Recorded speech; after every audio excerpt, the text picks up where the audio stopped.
దేవునికి వందనాలు, స్తోత్రం కలిగినగాక. కూడి వచ్చిన సంఘ బిడ్డలు, స్థానియ సంఘ కాపాలి కుటుంబం, విక్రాంపురంలో వచ్చిన దైవ సేవకుడు, ఊర్లో పెద్దలు, చిన్నలు, ఫేస్బుక్లో, వాట్సాప్లో దేవుని వాక్యం విన్న అందరికీ యేసు ప్రభు పేరట వందనాలు. అందరికీ దేవుడు దీవించినగా. బైబిల్ తరగతిలోకి మనం వెళ్తాం. 1 పేతురు 3వ అధ్యాయము 18 నుండి 22 వరకు చదవండి. దేవుని చిత్తం ఎలాగున్న ఎడల కీడు చేసి శ్రమపడుట కంటే మేలు చేసి శ్రమపడుటయే బహుమంచిది. ఎలయనగా మనలను దేవుని యొద్దకు తెచ్చుటకు అనీతిమంతుల కొరకు నీతిమంతుడైన క్రీస్తు శరీర విషయములో చంపబడి ఆత్మ విషయములో బ్రతికింపబడి పాపముల విషయములో ఒక్కసారే శ్రమపడెను. దేవుని దీర్ఘశాంతము ఇంకా కనిపెట్టుచుండినప్పుడు పూర్వము నోహావు దినములలో ఓడ సిద్ధపరచబడుచుండగా అవిధేయులైన వారి యొద్దకు అనగా చెరలో ఉన్న ఆత్మల యొద్దకు ఆయన ఆత్మరూపిగానే వెళ్ళి వారికి ప్రకటించెను. ఆ వాడలో కొందరు అనగా 8 మంది నీటి ద్వారా రక్షణ పొందిరి.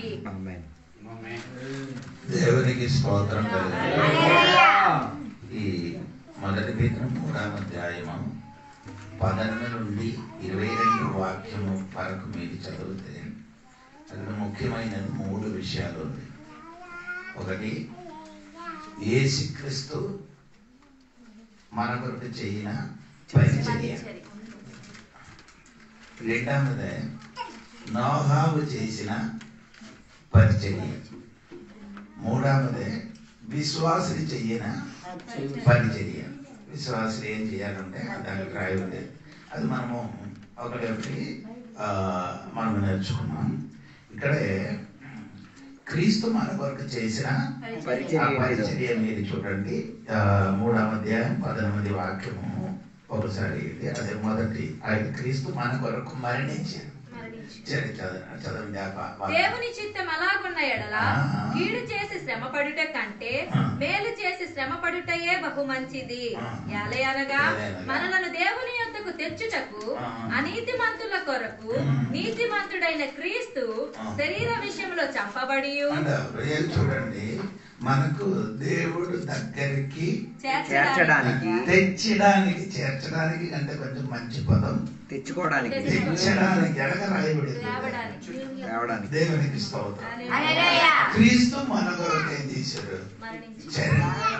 చనిపోయారు, మరణించారు. ఎందుకు మరణించారు?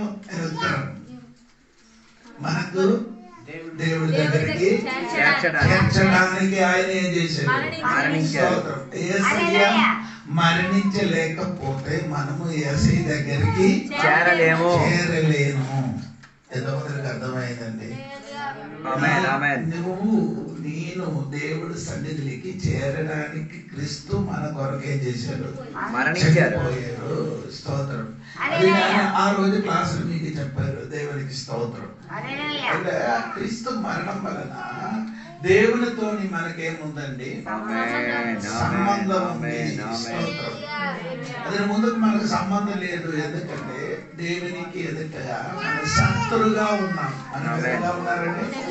శత్రులుగా ఉండిన వారికి యేసయ్య మరణం వలన మనం ఇప్పుడు ఎలాగైంది? మిత్రులుగా మారిపోయింది. ఎంత గొప్పతనం దేవుడు చేశారు చూడండి. ఆయన మరణించలేకపోతే మనం ఇప్పుడు కూడా దేవునికి శత్రువులుగానే మిగిలిపోయి జీవిస్తానమాట. దేవునికి స్తోత్రం. ఆయన మరణం గురించి నేను పోయిన దినంలో నాకు చెప్పారు. కొందరికి మర్చిపోయిన అనుకున్నారు. దేవునికి స్తోత్రం. ఆయన చేసిన పని 2 కార్యములు చేశారు. ఒకటి, రోమాపత్రికలు చూడండి. రోమాపత్రిక 5వ అధ్యాయంలో నీకు వచ్చినప్పుడు మీకు తెలుసు. 5వ అధ్యాయం 10వ వచనం చూడండి. 10వ వచనము, శత్రువులమై ఉండగా ఆయన కుమారుని మరణము ద్వారా మనము దేవునితో సమాధాన పరచబడిన. దేవునితో ఏం చేశాడు? సమాధానం కాదు. సమాధానం అంటే బెటర్ పదము. ఏం చెప్తున్నా? ఇద్దరు గొడవలు అయితే వారికి ఏం చేస్తున్నారు? కలిపించడం. అదే కరెక్ట్. కల్పించడం. దేవునికి స్తోత్రం. ఇప్పుడు దేవుడు అది అనుకుంటే కొంచెం మంచి పదము పౌలు గారు చెప్తున్నారండి. 2 కొరింథీ పత్రిక 5వ అధ్యాయం అని చూడండి. 2 కొరింథీ పత్రిక 5వ అధ్యాయంలో రండి. అక్కడ పౌలు గారు చెప్పిన ఒక మాట అండి, నేను కూడా చూసి చెప్పానండి. దేవునికి స్తోత్రం. 5వ అధ్యాయము 18 వాక్యం చూడండి. 18 సమస్తమును దేవుని వలనైనవి. ఆయన మనలను క్రీస్తు ద్వారా తనతో సమాధాన పరుచుకొని సమాధాన పరుచు పరిచర్యను మాకు అనుగ్రహించెను. అదేమనగా దేవుడు వారి అపరాధములను వారి మీద మోపక క్రీస్తునందు లోకమును తనతో సమాధాన పరుచుకొనుచు. అదన్నీ ఆ సమాధాన పరుచుకున్నారంటే పదం దానికంటే కొంచెం బెటర్ పదం ఏమంటే కలపడం. రికన్సైల్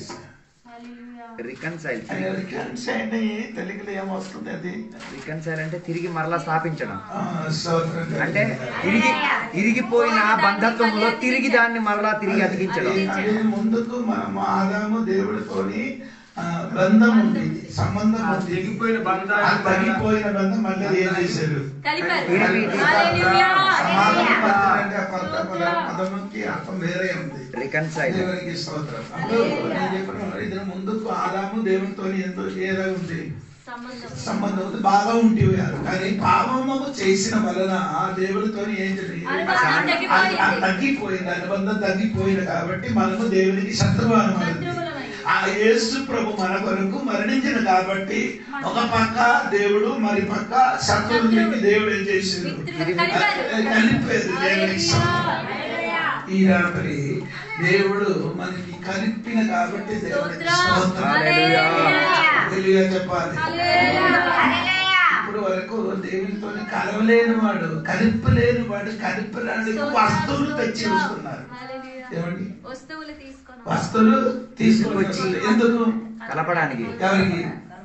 దేవునికి మనకి కలపడానికి వస్తువులు. ఏంటి? ఏ వస్తువు అంటే నేను అదే విస్తరించలేదు, మైక్లో తేలుతున్నారు కాబట్టి స్తోత్రం కలిగినారు. కొన్ని వస్తువులు పట్టుకొని ఏం చేస్తున్నారు? కలపడానికి ప్రయత్నం చేస్తున్నారు. కలపడానికి ప్రయత్నం చేస్తున్నారు. నెలకి చేస్తున్నారు, వారానికి చేస్తున్నారు, రోజు చేస్తున్నారు. కానీ ఇప్పుడు వరకు కలవలేదు.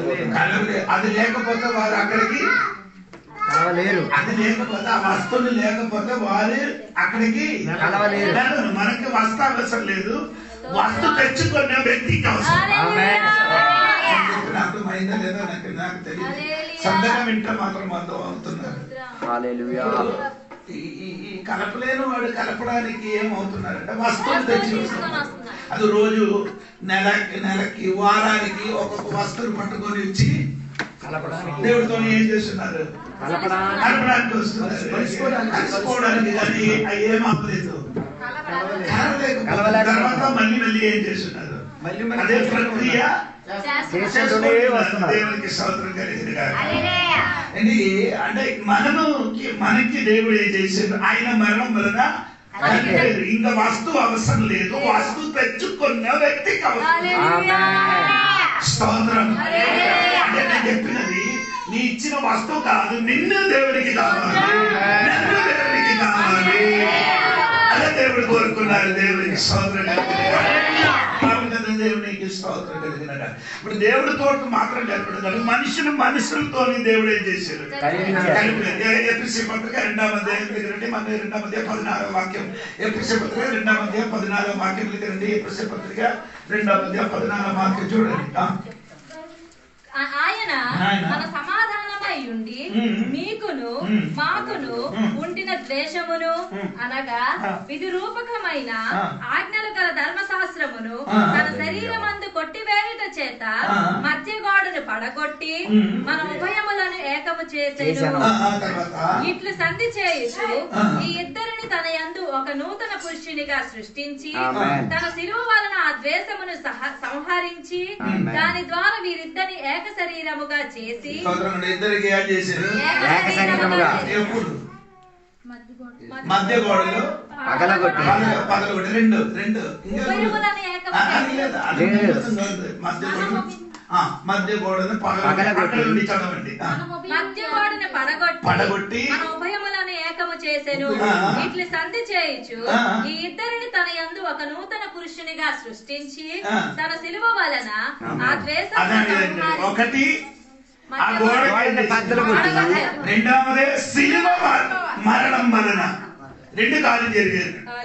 ఒకటి మధ్య గోడ మధ్య గోడ అంటే ఏంటి? అది అది ఆ గోడ ఏంటి? గోడ అని చెప్పేదానికి అర్థం ఏంటిది? అది గోడ గోడ గోడ నేను చెప్తే నీకు అర్థం అవుతుంది, నాకు అర్థమైంది, నీకు అర్థం అవుతుంది. అంటే అడ్డుగా ఏంటి? అది ఏంటది? అది తెలిస్తే మీకు అర్థమవుతుంది అనమాట. పాత నిబంధనలో దేవాలయంలో 3 స్థలం ఉంది. పాత కాలంలో ఆ దేవాలయం ఎన్ని స్థలం ఉంది? ఏది? ఆవరణం. ఫస్ట్ బయటలో ఏముంది? పరిశుద్ధ స్థలం. అన్నిటికీ ఫస్ట్ అంటే అన్నిటికీ ఆవరణం ఉంది. రెండవది ఏముంది? పరిశుద్ధ. మూడవది అది పరిశుద్ధ స్థలం. అంటే ఈ మూడవది ఉన్న స్థలం అది పరిశుద్ధ స్థలములకి సంవత్సరంలో ఒక్కసారి మాత్రమే యాజకుడు వస్తుంది. బాకీ అందరు ఎక్కడ నిలబడి ఆవరణ నిలబడాలి. లోపలికి రావడానికి ఏం లేదు, అధికారం లేదు. అంటే అక్కడ రాయబడిన ఒక మాట ఆవరణంలో, బయట ఒక మాట రాయబడి ఉంది. అన్యులు ఈ లోపలికి ప్రవేశిస్తే అడిగితే ఏమవుతుంది? మరణ దండన కలుగుతుందని రాశారు. అన్నిటికీ ఈ లోపలికి వస్తే ఏమవుతుంది? ఎవరు మాత్రం అక్కడికి వెళ్ళాలి? తప్ప ఎవరు ఏం చేయకూడదు, ఎవరు వెళ్ళకూడదు. ధర్మశాస్త్రం అదే చెప్పుతున్నారు. ఆ గోడ ధర్మశాస్త్రం ఏంటి? దేవునికి స్తోత్రం కదా. ఈ దేవుడు ఫస్ట్ ఏం చేశాడండి? ఆ మధ్య గోడకి ఏం చేశాడు? పడగొట్టి రెండవది సిలువను మరణించాడు. స్తోత్రం కలిగేదాకా ధర్మశాస్త్రం చెప్పిన తినకూడదు, ముట్టకూడదు, చూడకూడదు. నేను చెప్పిన మాట విన్నారా? ధర్మశాస్త్రం ఏం చెబుతున్నారు? తినకూడదు, చూడకూడదు, ముట్టకూడదు. దేవుడు చెప్తున్నారంటే దగ్గరికి రండి. యేసయ్య చెప్పినట్టు నీ ముట్టద్దు, తినకూడదు, ఏం చెప్పలేదు, ఏం చేయాలి?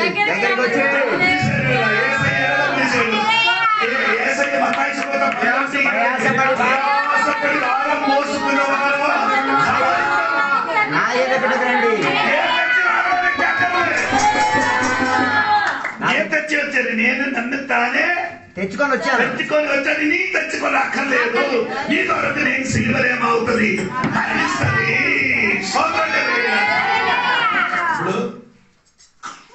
ఒక శరీరంగా చేశారు. ఒక శరీరం గోడ పగలగొట్టారు.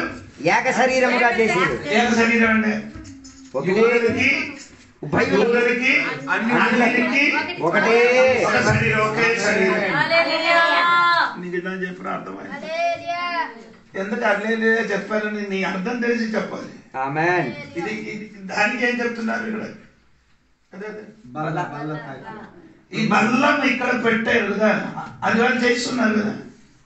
మీరు బల్లం నుండి తింటున్నారా లేదా? ఎవరు వచ్చినా కానీ, ముఖ్యమంత్రి వచ్చినా కానీ, ప్రధానమంత్రి వచ్చినా కానీ ఈ రొట్టి నుంచి మాత్రమే తినాలి. నేను చెప్పిన అర్థమయ్యలేదు నీకు. ఏ రొట్టి? ఒక రొట్టి. అది పెద్ద అయ్యారు వచ్చారు అనుకోని వేరే రొట్టి తెచ్చుకోకూడదు. అక్కడ పద్ధతి సీన్ లేదు. అందరికి ఒకే రొట్టి, ఒకే పాత్ర నుండి ఏమవుతున్నారు?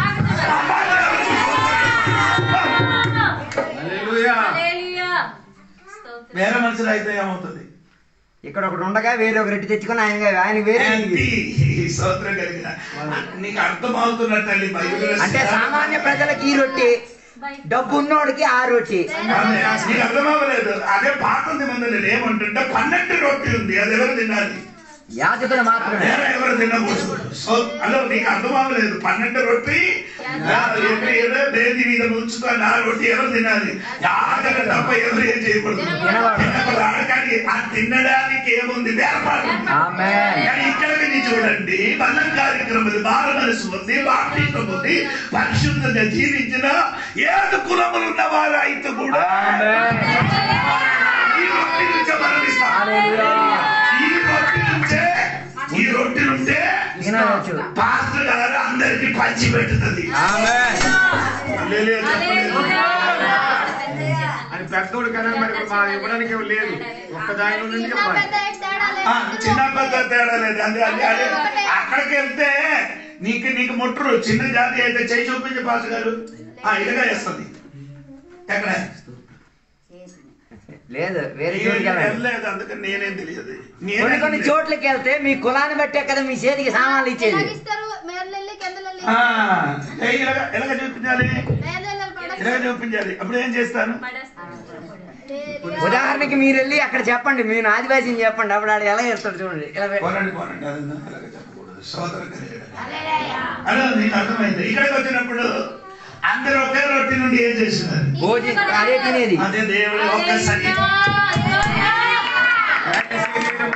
నీకు అర్థమైందో లేదో నాకు తెలియదు, కానీ ఇదొక్క చెప్పినప్పుడు ఇది మెల్లగా చెప్పడానికి ఇష్టం లేదండి. హృదయం పగిలి చెప్పాలని ఆశ. ఇరువురును ఒక శరీరము. ఇరువురు ఇప్పుడు ఏమైంది? ఒకే శరీరము. ఎవరు? అన్యులు, యోధులు. దేవునికి స్తోత్రం. ఆమేన్ చెప్పండి. అది కదా యేసయ్య చెప్పండి కదా, పిల్లలు రొట్టి ఒక్కలకు ఇవ్వడం యుక్తమా అంటే అడిగారు కదా. అంటే ఈ రొట్టి ఎవరికి ఉన్నది? ఈ రొట్టి అంటే ఈ రొట్టి ఎవరు? యేసయ్య. ఈ రొట్టి నీకు ఇవ్వడానికి కాదు, ఇశ్రాయేలీయులకి. ఆ యూదులకు తప్ప ఎవరికి? అమ్మ మంచి దర్శనం చెందిన అమ్మ. అమ్మ ఏం చెప్పారు? అవును ప్రభువా, పిల్లల రొట్టి ఒక్క పిల్లను నీ బండ్లము నుండి పడిన రొట్టి మొక్కలు, ఆ ముక్కలు. స్తోత్రం. ఎన్ని దర్శనం నీకు చెప్పింది అర్థమైందో లేదో తెలియదు. స్తోత్రం. ముక్క ఇక ఏమవ్వాలి? పటాలి. స్తోత్రం. ఆ ముక్క తింటే నా కుమార్తెకి ఏమవుతుంది? స్వస్థత జరిగింది. ఆయన అర్థం యేసయ్యా నీ రొట్టి అయితే నువ్వు నీ శరీరమైన రొట్టి విరిస్తే ఆ ముక్క నుండి నాకేం కలుగుతుంది? నా బాబు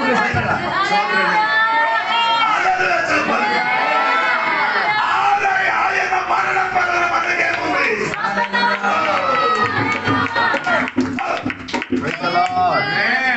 పాడుపడుతున్నారు. నీ చేతిలో రొట్టినను. ఏదండి మనం పాడిన పాట దేవునికి స్తోత్రం. ఆ పాట ఎలాగంటే దేవునికి స్తోత్రము. ఆయన రక్తము నుండి మనకేముంది? విమోచన ఉంది.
మన చర్చలు ద్రాక్షారసం ఇచ్చినప్పుడు ఇదే పాట పాడుతున్నారు. వేరే ఏ మాట పాడదు. దేవునికి స్తోత్రం. మీకు అర్థం అవ్వాలి. ఆయన మరణం వలన మనకి దేవునితో ఏం చేశారు? అదే మీకు అర్థమైనట్టుగా అనుకున్నారు. స్తోత్రం. రెండవది క్రీస్తు మనకి చేసిన పరిచయం మీరు చూడండి. రెండవది క్రీస్తు మనకి ఏం చేశారు? దేవునికి స్తోత్రం కలిగింది. ఆ 18 వాక్యం చూడండి. మనం 18 వాక్యం. దేవుని చిత్తం అలాగా ఉన్నాయడలా క్రీస్తు కీడు చేసి శ్రమ పడుట కంటే మంచిది. ఎలయనగా మనల్ని దేవుని యొద్దకు తెచ్చుటకు అనీతిమంతుల కొరకు నీతిమంతుడైన క్రీస్తు శరీర విషయములో చంపబడి ఆత్మ విషయములో బ్రతికింపబడి. ఆత్మ విషయంలో చంపబడి ఏమైందండి? ఆత్మ విషయములో బ్రతికింపబడింది. దేవునికి స్తోత్రం. ఏంటండి? ఆత్మ విషయములో బ్రతికింపబడింది. చంపబడి. ఆ వాక్యం కొంచెం కఠినమైన పదం, మీకు వెంటనే అర్థం అవ్వదు. Death in flesh but made alive in spirit. ఆ పదం, ఆ వాక్యం అంటే 18 19కి చివరికి ఉన్న పైకి ఉన్న వాక్యం. దేవునికి స్తోత్రం. ఆమేన్ చెప్పండి. అప్పుడు యేసయ్యకి కూడా ఒక ఈ లోకానికి రావడానికి ఒక శరీరము అవసరం. ఆయనకు ఒక శరీరం అమర్చ చేశారని రాయబడింది ఎబ్రీ పత్రికలో. ఒకటి చెప్పారంటే యేసయ్య శరీరం అన్ని ఆదామ శరీరం నుండి వచ్చిందని. అమృత బోధన బాబు. ఎబ్రీ పత్రిక ఉంది కదా, 10వ అధ్యాయం 5వ వాక్యం ఒకసారి చదవండి. ఎబ్రీ పత్రిక 10వ అధ్యాయము 5వ వాక్యం చూడండి. కాబట్టి ఆయన ఈ లోకమందు ప్రవేశించినప్పుడు ఇలాగ చెప్పుచున్నాడు, బలియు అర్పణయు నీవు కోరలేదు గాని నాకొక శరీరమును అమర్చితివి. But instead you have prepared a body for me. నీవు సిద్ధపరిచావు. ఆమేన్.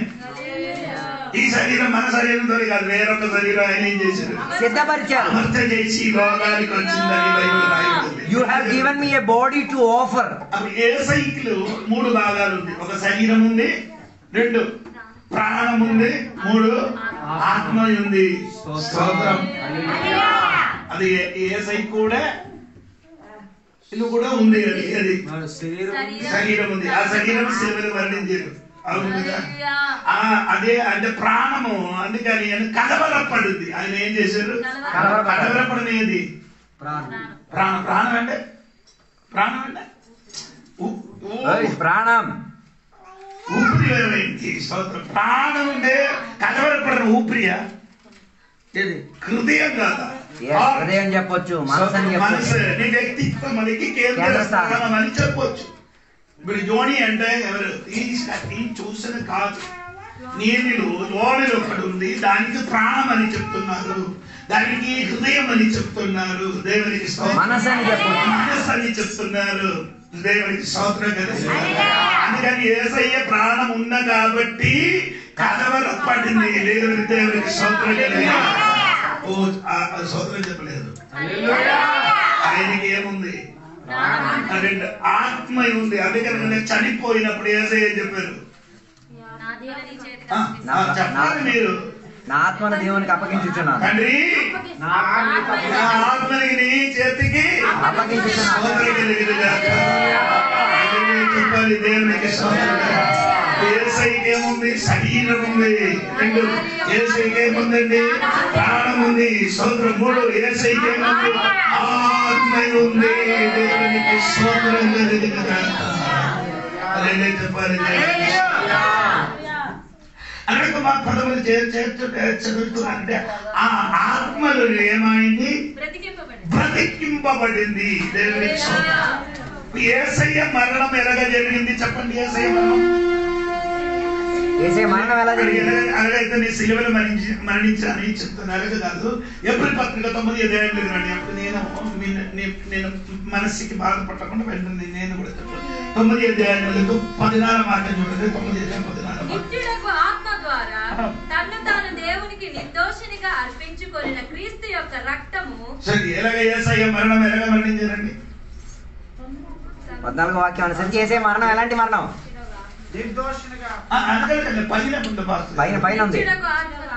యేసయ్య మరణము ఆత్మ చేత జరిగింది. ఆత్మ ద్వారా యేసయ్య మరణించారు. ఓకేనా? ఆత్మ ద్వారా యేసయ్య మరణం జరిగింది. ఆ వాక్యానుసారంగా 14వ వాక్యం. యేసయ్య పుట్టినప్పుడు ఎలాగా? ఆత్మ ద్వారా. ఓకేనా? సరే, రెండు శక్తి ఉందండి, దేవుడి శక్తి, పరిశుద్ధాత్మ శక్తి. నేను ఇప్పుడు చెప్పుకున్న లూకాసు వార్త 1వ అధ్యాయంలో 35వ వాక్యం అండి. ఇప్పుడు దేవుడి శక్తి, శక్తి అదే దేవుడి శక్తి, పరిశుద్ధాత్మ శక్తి, రెండే శక్తి. ఓకే, ఇప్పుడు పుట్టినది ఆత్మతోని. ఓకే, అది శోధింపబడినది, పరిశోధింపబడింది ఆత్మ ద్వారా. మత్తయి సువార్త 4వ అధ్యాయం 1వ వాక్యం అండి. మీరు అపవాది చేత శోధింపబడినది, అపవాది చేత కాదు, ఆత్మ. ఆత్మే అతనికి ఎక్కడికి తీసుకొని వెళ్ళలేదు అంటే అప్పుడు యేసయ్యకి శోధింపబడడానికి వచ్చినప్పుడు ఆత్మ చేత శోధింపబడింది. రెండు, అప్పుడు చూడండి, ఎదిగినప్పుడు ఎలాగ ఎదిగారు? ఆత్మలో ఎదిగారు. ఆత్మలో ఎదిగారు. అని నీ బైబిల్ చదివినవాడు కాదండి, దేవునికి స్తోత్రం. ఆత్మలో ఎదిగారని, ఆత్మలో యేసయ్య ఎదిగారు, దేవునికి స్తోత్రం. ఇంకా యేసయ్య ఎలాగైందండి దేవునికి? ఈ 3.5 సంవత్సర సువార్త ప్రకటించిన ఆత్మ చేత స్తోత్రం. ఆయన పంచమిలు కూడా ఆత్మ చేత స్తోత్రం చెప్పాలి. స్తోత్రం చెప్పండి. ఆయన మరణం కూడా ఎలాగుంది? ఆత్మ ద్వారా. అలాగే అయితే ఆయన పునరుద్ధానము. అర్థమైందో లేదో? నేను చెప్పిన మీకు అర్థమైందో లేదో? ఆయన జన్మ ఆత్మ వలన, ఆయన జీవించింది ఆత్మ వలన, సాతాను ద్వారా శోధింపబడింది ఆత్మ వలన, మరణించింది ఆత్మ వలన, పునరుద్ధానం పొందింది కూడా ఆత్మ వలన. మనం కూడా మనది కూడా, మన జీవితం కూడా అలానే అవ్వాలి. జన్మించింది, రక్షణ పొందింది. ఓకేనా? మీరు ఎదిగినప్పుడు ఆత్మ వలన, ఆత్మ నిండు కలవాలి. ఆత్మ నటింపు. హలో పడిన కూడా నటింపు ఉండాలి. మనము లేపబడినది ఎలాగా? దేవుడి శక్తితో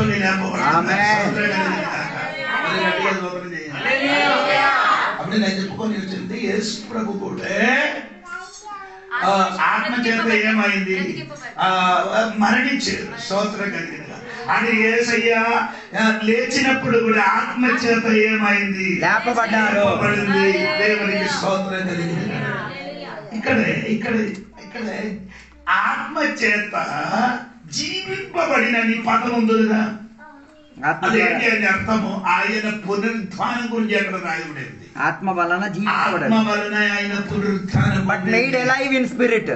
చూడండి సోదరు, 1 తిమోథెయుసు పత్రిక 3వ అధ్యాయం 16వ వాక్యం కూడా చదవండి. 1 తిమోథెయుసు పత్రిక 3వ అధ్యాయం 16వ వాక్యం కూడా చదవండి. నిరాక్షేపముగా దైవ భక్తిని గూర్చిన మార్గము గొప్పదై ఉన్నది. ఆయన సశరీరుడుగా ప్రత్యక్షుడాయను, ఆత్మ విషయమున నీతిపరుడని తీర్పు నొందెను, దేవదూతలకు కనబడెను, రక్షకుడని జనములలో ప్రకటింపబడెను. ఇక్కడ ఆత్మ వలన ఆయన జీవింపబడింది అని అర్థం ఏమంటే, ఆయన అర్థం ఏమంటే ఆయన పునరుద్ధానం గురించి ఆయన చెప్తున్నారు. దేవునికి స్తోత్రం. ఇది మీకు అర్థమైనట్టుగా నేను అనుకున్నారు. దేవునికి స్తోత్రం. ఇంకా మూడవదే ఆయన చేసిన పరిచర్య ఏమంటే ఆయన పునరుద్ధానం. మూడవది ఏమైందండి? పునరుద్ధానం. అది 21 వదిలి చూడండి. 1 పీతరు 3వ అధ్యాయం 21 వదిలి చూడండి. దానికి సాదృశ్యమైన బాప్తిసము ఇప్పుడు మిమ్మును రక్షించుచున్నది. అదేదనగా శరీర మాలిన్యము తీసివేయుట కాదు గాని యేసుక్రీస్తు పునరుత్థాన మూలముగా. యేసయ్యకి ఏమందంటే స్తోత్రం. ఒకటి ఆయన పరిచయం ఏమంటే, ఒకటి ఆయన మరణించేది, రెండవది ఏమండి ఆయన ఆత్మ చేత బ్రతికింపబడింది, మూడవది ఏమందండి దేవునికి స్తోత్రం ఆయన పునరుత్థానము గురించి రాయబడి ఉంది. ఆయన పరిచర్య స్తోత్రం. ఆమేన్. యేసయ్య ఏమైందండి? మరణించారు, బ్రతికించారు, తర్వాత ఏం చేశారు? పునరుత్థానం చేశారు. ఎక్కడికి? ఈ లోకం నుండి పునరుత్థానం ఉంది. ఎక్కడికి వెళ్ళిపోయారు? పరలోక రాజ్యానికి వెళ్ళిపోయినట్టుగా అక్కడ రాయబడి ఉంది. దేవునికి స్తోత్రం కలిగిన దేవునికి స్తోత్రం. ఇంకా చెప్పిన మాట కూడా మీరు అంటే నాలామది ఏమండి దేవునికి స్తోత్రము యేసయ్య చేసినట్టు ఎక్కడ పునరుద్ధానం పొంది చూడండి నాలామదే అక్కడ రాయబడింది దేవునికి స్తోత్రం పునరుద్ధానం పొందింది దేవునికి స్తోత్రం. ఎక్కడ కూర్చున్నారు 3వ అధ్యాయం 22వ వాక్యం దేవుని కుడి పార్శ్వమున అంటే ఒకసారి చదవండి ఆ వాక్యం. ఆయన పరలోకమునకు వెళ్ళి అంటే ఇప్పుడు ఎక్కడ కూర్చున్నారు పరలోకములో ఉన్నారు దేవునికి స్తోత్రం. పునరుద్ధానం పొందడం మాత్రం కాదు పరలోకానికి వెళ్ళి సింహాసనం మీద ఇప్పుడు దేవుడు ఏం చేస్తున్నారు కూర్చున్నారు దేవుడికి స్తోత్రం. అప్పుడు యేసయ్య ఆ పరిచర్య గురించి 4 విషయం దేవునికి స్తోత్రం మర్చిపోకూడదు. దేవునికి స్తోత్రం. యేసయ్య పరిచర్య ఏముందండి 4 విషయాలు రాయబడి ఉందండి. అది మనం నేర్చుకున్నాం. ఇంకేంటి నేను చెప్పిన ఏంటంటే యేసయ్య పరిచర్య. 2వది నోహాబు గారి పరిచర్య. నోహాబు గారు పరిచర్య. ఇంకా చూడండి 19 వాక్యం చూడండి. దేవుని చిత్తం ఎలాగున్న ఎడల కీడు చేసి శ్రమ పడుట కంటే మేలు చేసి శ్రమ పడుటయే బహు మంచిది. అనగా మనలను దేవుని యొద్దకు తెచ్చుటకు అనీతిమంతుల కొరకు నీతిమంతుడైన క్రీస్తు శరీర విషయములో చంపబడి ఆత్మ విషయములో బ్రతికింపబడి పాపముల విషయములో ఒక్కసారే శ్రమ పడెను. దేవుని దీర్ఘశాంతము ఇంకా కనిపెట్టుచుండినప్పుడు పూర్వము 4 దినములలో వాడు సిద్ధపరచబడుచుండగా నోహాబు దినములలో పరిచర్య. సోదరు యేసయ్య పరిచర్య మన 4 విషయం నేర్చుకున్న తర్వాత నోహాబు పరిచర్య గురించి ఏంటి? నోహాబు పరిచర్య ఆ కాలంలో నోహాబు ఓడ సిద్ధపరిచారు. సోదరు ఇది ఆ కాలం. సోదరు ఈ నోహాబు అనే పదానికి అర్థము రెస్ట్ అండి. రెస్ట్ విశ్రాంతి. దేవునికి స్తోత్రం. నోహా అనే పదానికి విశ్రాంతి అని అర్థం. ఆమేన్ చెప్పండి. శనివారం కాదు విశ్రాంతి దిన, శనివారం కాదు విశ్రాంతి దిన. శనివారం కాదు, ఆదివారం కాదు. కొందరు ఏం చెప్తారు విశ్రాంతి దినం ఆదివారం. ఆదివారం అదే శనివారం. కానీ ఈ విశ్రాంతి అక్కడే అని రాయబడింది. శనివారం అని అక్కడ రాయబడింది. విశ్రాంతి అనే పదం ఇంగ్లీష్ లో రాయబడి రెస్ట్. ఏమండి రెస్ట్. దేవుడు మనకు రెస్ట్ ఇచ్చారు. ఎప్పుడు దేవుడు మనకు రెస్ట్ ఇచ్చారా? విశ్రాంతి ఇచ్చారా? ఇచ్చారా లేదా? ఎప్పుడు మీకు ఎప్పుడు దొరికింది విశ్రాంతి? దేవుడిచ్చి అది కాదు. యేసయ్య చెప్పారు పరిశ్రమపడి భారం మోయించిన సకల జనులారా నా ఎదుటకు రండి, నేను మీకు విశ్రాంతిని ఇస్తాను. ఏది విశ్రాంతి? అదే విశ్రాంతి. ఆదివారం విశ్రాంతి? అదేంటి? అదేం విశ్రాంతి? ఇదే నీ చెప్పిన ఈ పాస్టర్లు అందరూ ఇదే చెప్పి వెళ్ళిపోవడం కాదండి. అదేంటి అని చెప్తే మాత్రం విశ్వాసి కాదు. విశ్రాంతి అని అక్కడ చెప్పినది ఏమంటే వారికి ఆత్మకి ఏం లేదు, విశ్రాంతి ఉండేది కాదు. ఎందుకంటే చచ్చిపోతే ఎక్కడికి వెళ్తుంది? ఆ నరగానికి వెళ్తున్నారు. ఆ నరగానికి వెళ్ళిన దేవుని బిడ్డలకి యేసయ్య దగ్గరికి వచ్చినప్పుడు ఏం జరిగిందండి? విశ్రాంతి. ఈ ప్రాణానికి విశ్రాంతి జరిగింది. ప్రాణానికి. అందుకని మనకు భయం లేదే. మరణ విషయంలో భయం లేదు. మరణ విషయంలో భయం లేదే. లేకపోతే మనకేమవుతుంది? చచ్చిపోతే ఎక్కడికి వెళ్ళిపోతుంది? ఇప్పుడు చచ్చిపోతే ఎక్కడికి వెళ్తారు? వెళ్ళిపోతే చచ్చిపోతే ఎక్కడికి వెళ్తుందమ్మా? దేవుని దగ్గరికి వెళ్ళిపోతాం. ఇంకే వెంటనే ఇంటికి వెళ్ళిపోతాను. పరలోకానికి అయితే గొప్ప పాస్ అయిపోద్ది. ఇంటికంటే అయిపోయింది. కొందరు అనుకున్నారు చచ్చిపోయిన తర్వాత 4వ రోజు ఇక్కడ తిరుగుతున్నారట. 40 రోజులు తిరుగుతారట. ఎవరు చెప్తున్నారు? బతుకున్నాళ్ళ తిరిగినంత సరిపోలేదు కదా, ఇంకా 40 తిరగాల. ఎవరు చెప్తున్నారు? లేదు, ఎవరు అలా చెప్పేది? ఆర్సీఎం సంఘస్థులు చెప్తున్నారు. ఆర్సీఎం లోకం కూడా 4వ రోజు సంచారం చేసుకుంటది. తిరుగుతున్నారట. అన్నదానం పెట్టితే వెళ్ళిపోద్దట. లేదా ఆయన తినరు, వీళ్ళు తింటే ఆయన వెళ్ళిపోతారు. అదే కదా యేసయ్య లాజరు చనిపోయారు కదా, యేసయ్య చెప్పారు కదా, నీ ప్రేమించిన నీ సోదరుడు చాలా సీరియస్ గా ఉంది, త్వరగా రమ్మని చెప్పారు. యేసయ్య ఏం చేశారు? 4 రోజులు ఆలస్యం చేసుకుని వచ్చారు. ఎందుకు? ఈ సిద్ధాంతం ఆ సిద్ధాంతం వారికి ఉంది. 4 రోజుల వరకు ఆ చచ్చిపోయిన ఆత్మ ఏం చేస్తున్నారు? ఊరెల్లా తిరుగుతున్నారు. యేసయ్య చెప్పారు, ఈ సిద్ధాంతం నేనేం చేస్తాను, బట్టలు కొడతానని చెప్పి తెలుసుకొని ఆయన కొంచెం ఆలస్యం చేసి వచ్చారు. హల్లెలూయా. మనకు కూడా కొంచెం సిద్ధాంతం ఉంది కదా. హల్లెలూయా. నాన్న చచ్చిపోయి రాత్రి వచ్చారు, అదే నాన్నగారు దెయ్యం. నాన్న దెయ్యం కదా, నాన్న పేరు మీద ఇంకోటి వచ్చాడు. రాదండి, నాన్న పేరు మీద దెయ్యం వచ్చింది. అది ఆ రూపం ధరించుకొని ఎవరు వచ్చింది? అలాగైతేనే కదా దేవుని కన్నా ఎక్కువగా దెయ్యం నమ్మేది. నాన్న రూపం ధరించుకొని ఎవరు వచ్చారు? చచ్చిపోయిన వాడు మన చచ్చిపోయిన ఎవరు కూడా తిరిగి రారు. అవునా? లుకాసు సువార్తలు ఉండేది, దానికి అది చదవద్దు, మీకు అందరికీ తెలిసిన 16 మంది ధనవంతుడు లాజరు చనిపోయారు. అవును కదా? అప్పుడు ధనవంతుడు ఏం చెప్పారు? లాజర్కి ఇక్కడ నుండి అక్కడికి పంపించమని అన్నారు. అప్పుడు దేవుడు ఏం చెప్పారు? ఇక్కడి నుంచి అక్కడికి వెళ్ళడానికి ఇక్కడ నుండి అక్కడికి వెళ్ళి అక్కడి నుంచి ఇక్కడికి వస్తాను కానీ ఇక్కడి నుంచి అటు వెళ్ళేది లేదు. అప్పుడు చచ్చిపోయిన వాడు ఇక్కడ నుండి ఎక్కడికి వెళ్ళరు, భూమికి భూమి మీదకి తిరిగి రాదు. భూమిలో ఉన్నవాడు ఏం చేయవచ్చు? ఎక్కడికి రావచ్చు. అప్పుడు నీ ఆ చచ్చిపోయిన బొమ్మ అంటే ఒక కళ అలా చూసారు, అది దెయ్యం. అది అక్కడ కాదు, మీరు వెనక్కి చూడొచ్చు, వెనక్కి చూడొచ్చు. అప్పుడు మీరు అనుకున్నది చచ్చిపోయిన వ్యక్తి ఎవరండి? ఎవరైనా హిందూ, ముస్లిం, క్రిస్టియన్ ఎవరు చచ్చిపోతే వాళ్ళు తిరిగి మరి రారు. వచ్చిన వాళ్ళు సాతాను తాను నేను నమ్మించడానికి సాతాను తాను బాగా చెప్పండి. వెలుగుదూత వేషం ధరించుకొని, నేను ఇప్పుడు 2 కొరింథీ పత్రిక 11వ అధ్యాయంలో చెప్తున్నాను, సాతాను తాను వెలుగుదూత వేషం ధరించుకొని. చదువు 2 కొరింథీ పత్రిక 11వ అధ్యాయంలో ఉంది కదా, చూడండి, దొరికిందా? ఎంత ఉందో చూడండి, బైబిల్ ఎత్తుకాలి మరి రోజు చదివితే. ఈ వాక్యం అన్ని అండర్లైన్ వేసుకోవాలమ్మా. సాతాను బైబిల్, సాతాను తన వెలుగుదూత వేషము ధరించుకొని. చూడండి, నేను చూడలేదు.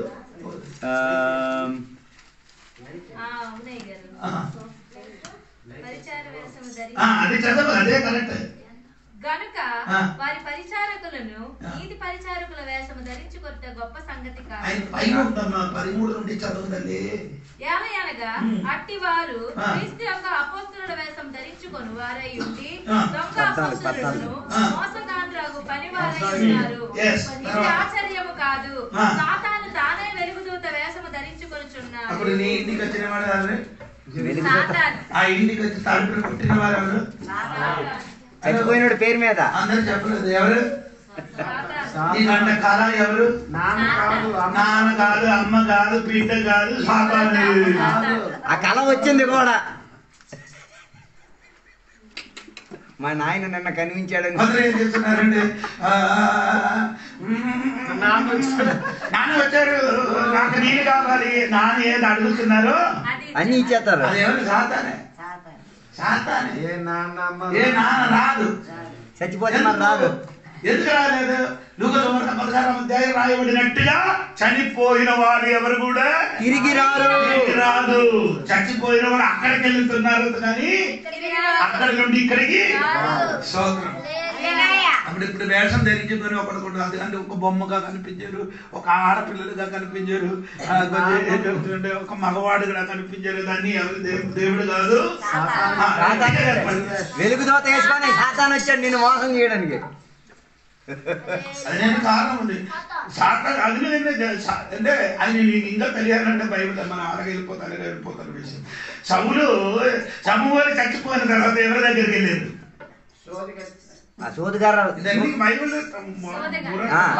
మాంత్రికురాల దగ్గరికి. ఎవరి దగ్గరికి వెళ్ళారు? మంత్రాలు చెప్పే ఆమె దగ్గరికి. చెప్పేసి ఏం చెప్పారు? సమూయేలు గారు ఆత్మను తిరిగి తెప్పించండి అయ్యా అని చెప్పింది. ఎవరు వచ్చింది? పాలోల నుండి ఒక అపవిత్ర ఆత్మ వచ్చింది. సమూయేలు వేషం ధరించుకొని హల్లెలూయా.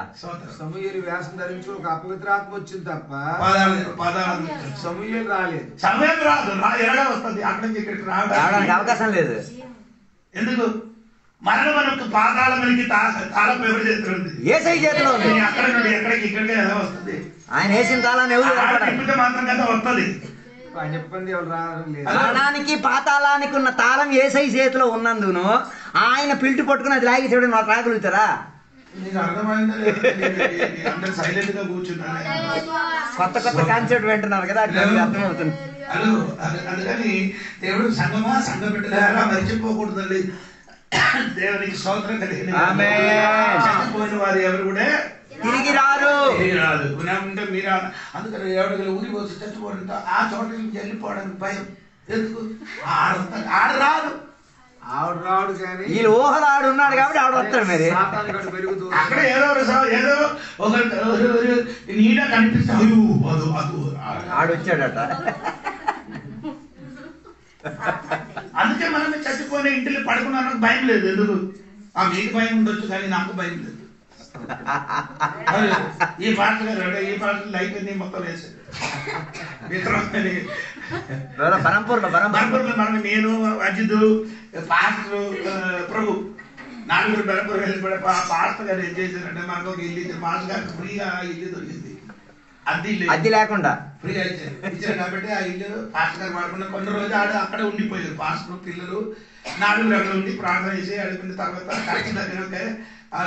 చర్చ దగ్గర ఇల్లు కట్టారు, అక్కడికి వెళ్ళిపోయారు. అప్పుడు ఈ ఇల్లు ఎలాగ ఉంటాం. అప్పుడు మనకు అక్కడికి వెళ్ళినప్పుడు శుభ్రంగా పడగలని చోట ఇచ్చారు. వచ్చిన తర్వాత నేను అజిత్ పడిన చోటలే ఆ అమ్మాయికి ఏం చేశారు, మెడలు కత్తితోని కోసిన చోటనే మనం ఇద్దరు పడుకున్నారు.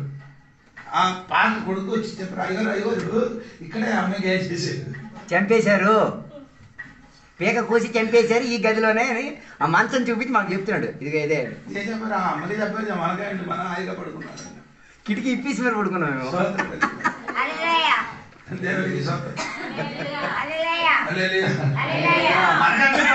ఎందుకంటే ఆడ రాదు, మనం వస్తే ఆడ వెళ్ళిపోతుంది.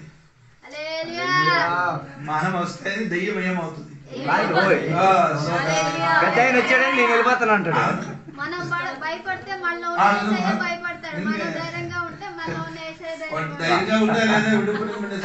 సమాధి దగ్గరికి వెళ్తే తెలుస్తుంది. ఇక్కడే దగ్గర ఉంది. మన విషయం మనం విడిచిపెట్టి వెళ్తున్నారు. దేవుడికి అప్పుడు మనం ఎక్కడ నుండి అక్కడికి వెళ్ళిపోయారు ఒకసారి చెప్పండి. నోహావో పరిచర్య రెస్ట్ గురించే నేను చెప్పాను. అప్పుడు ఆత్మకి మనకేం జరిగింది? విశ్రాంతి దొరికింది, రెస్ట్ దొరికింది. స్తోత్రం చెప్పాలి. అప్పుడు రక్షింపబడిందో ఆ దినములో మనకేం దొరికింది? ఎక్కడ విశ్రాంతి? ప్రాణానికి, మన ఆత్మకి. అంతవరకు మనం ప్రాణానికి ఏం లేదు, విశ్రాంతి ఉండేది. ఎక్కడికి వెళ్తుంది చచ్చిపోయిన ప్రాణం? ఎక్కడికి వెళ్తుంది చెప్పు?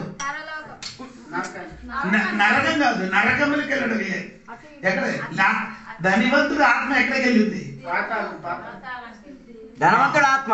అందుకే నేను చెప్తాను, అందుకే తర్వాత చెప్తాను. ఇప్పుడు లోహాలు అక్కడ విషయం చెప్పినప్పుడు నేను చెప్తానండి.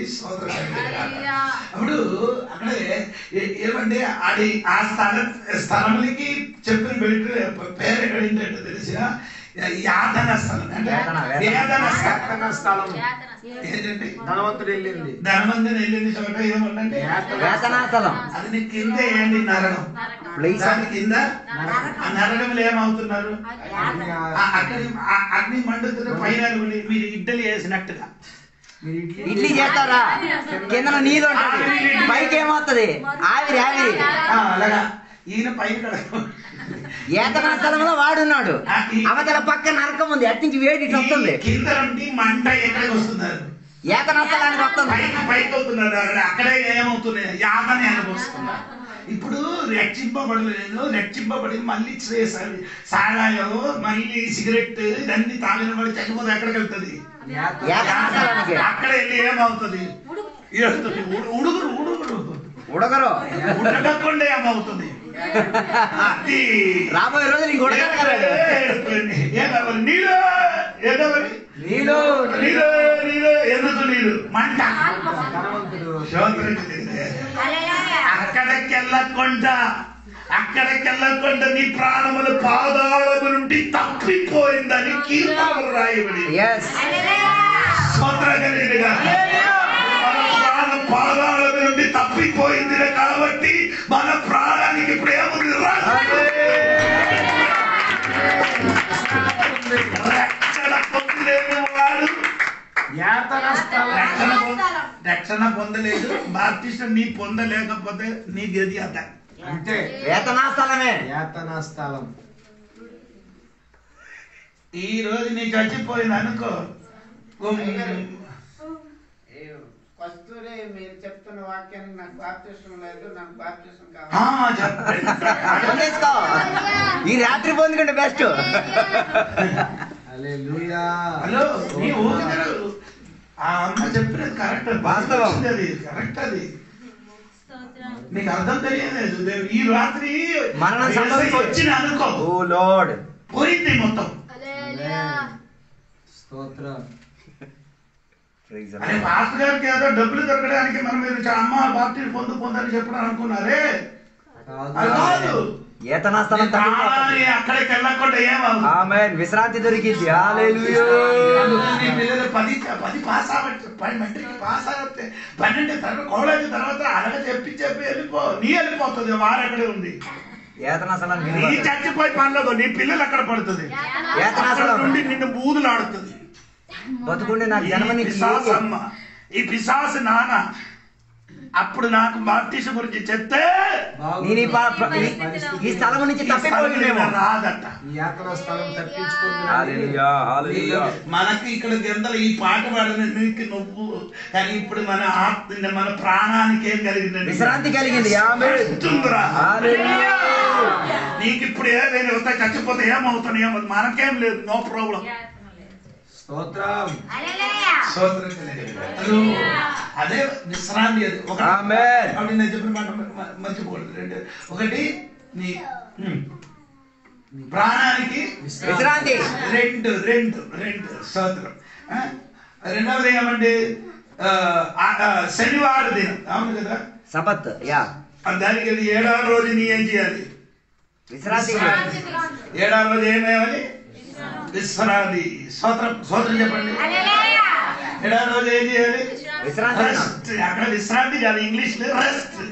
7వ రోజు ఏం చేయాలి? రెస్ట్. దేవుడు 6 రోజు పని చేసి 7వ రోజు ఏం చేశారు? రెస్ట్ తీసుకున్నారు. నీకు మాత్రం ఏం లేదు, రెస్ట్ లేదు. 7 రోజులు పనే, 365 రోజులు పనే. చర్చికి రాదు. కొందరికి విన్న ఎన్ని చెప్పినా కానీ అంతే. ఆదివారం నా కుటుంబస్తులు వివాహం ఉంది, అక్కడికి వెళ్ళి తినలేకపోతే తిన విశ్రాంతి లేకుండా అక్కడికి వెళ్ళిపోతాడు. ఆరాధన అయిన తర్వాత పరిగెత్తి వెళ్ళి తిన్నా. ఆరాధన ఆయన పోయిన తర్వాత మిగిలిదేమో అన్న భయం ఏమో. ఆరాధన అయిన తర్వాత వెళ్ళి ఏం చేయాలి? తినాలి.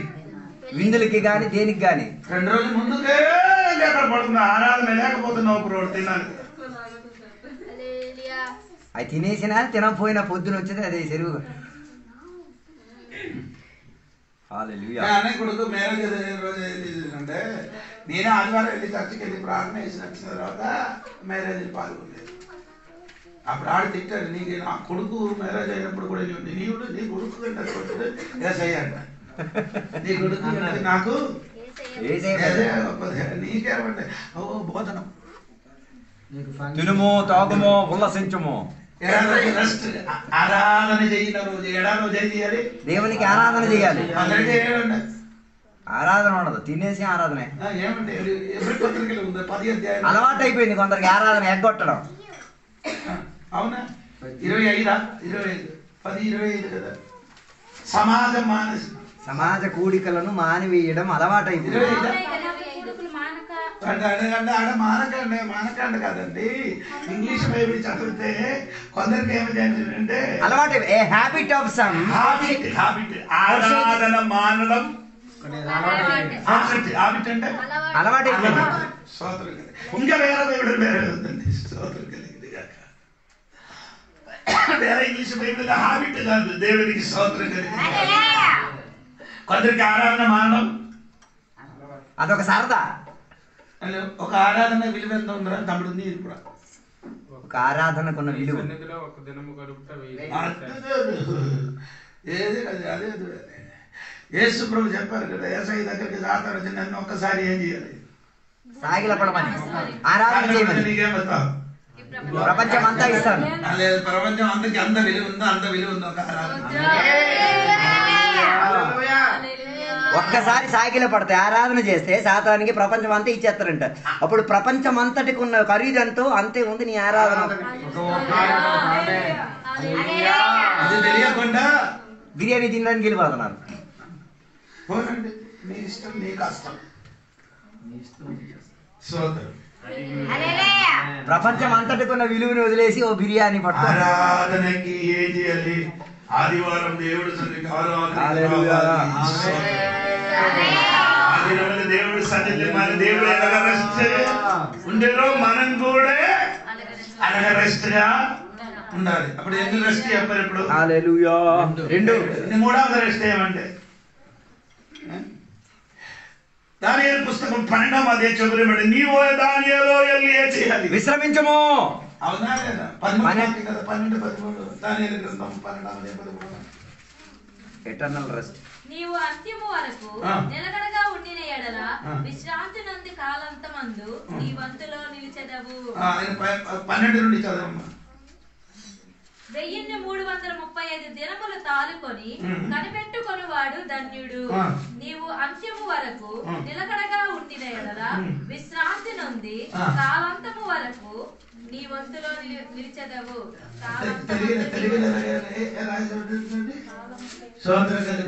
Go your way until the end. వెళ్ళి విశ్రాంతి నొందుము. ఉండి విశ్రాంతి నందుము.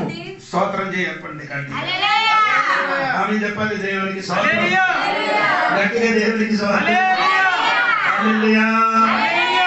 దేవునికి స్తోత్రం. అప్పుడు మరణం మనకు ఒక రెస్ట్, విశ్రాంతి. ఏంటి మరణం మనకు ఒక విశ్రాంతి. దేని నుండి విశ్రాంతి అమ్మా? మరణం అది కాదు. దేని నుండి విశ్రాంతి లేదు. మరణం దేని నుండి విశ్రాంతి? నీ వేదన ఎందు నీకు విశ్రాంతి, నీ ఏడుపు నుండి నీకు విశ్రాంతి, అన్నిటి నుండి నీకే విశ్రాంతి. అంతవరకు అప్పుడు వరకు మనకేం లేదు. విశ్రాంతి ఉండేది కాదు. చచ్చిపోతే మనకేముంటాం? ఆమేన్. విశ్రాంతి, పూర్తి విశ్రాంతి.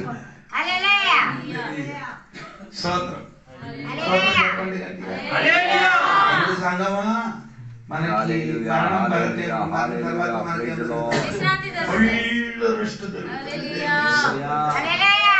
నోహ నీ పదానికి అర్థం విశ్రాంతి. విశ్రాంతి. సరే అండి. ఈ నోహాను గురించి కొత్త నిబంధనలు చెప్పిన కొన్ని మాట ఉంది. అది చెప్పిన తర్వాత మనం ఆయన గురించి కొన్ని మాట నేను చెప్తున్నానండి. దేవుడికి స్తోత్రం కలిగింది. ఏది కొత్త నిబంధనలు చెప్పిన నోహా గురించి చెప్పిన మాట మీరు చూడండి. మత్తయి సువార్త దగ్గరండి. మత్తయి సువార్త 24వ అధ్యాయం 37, 38 వాక్యం చూడండి.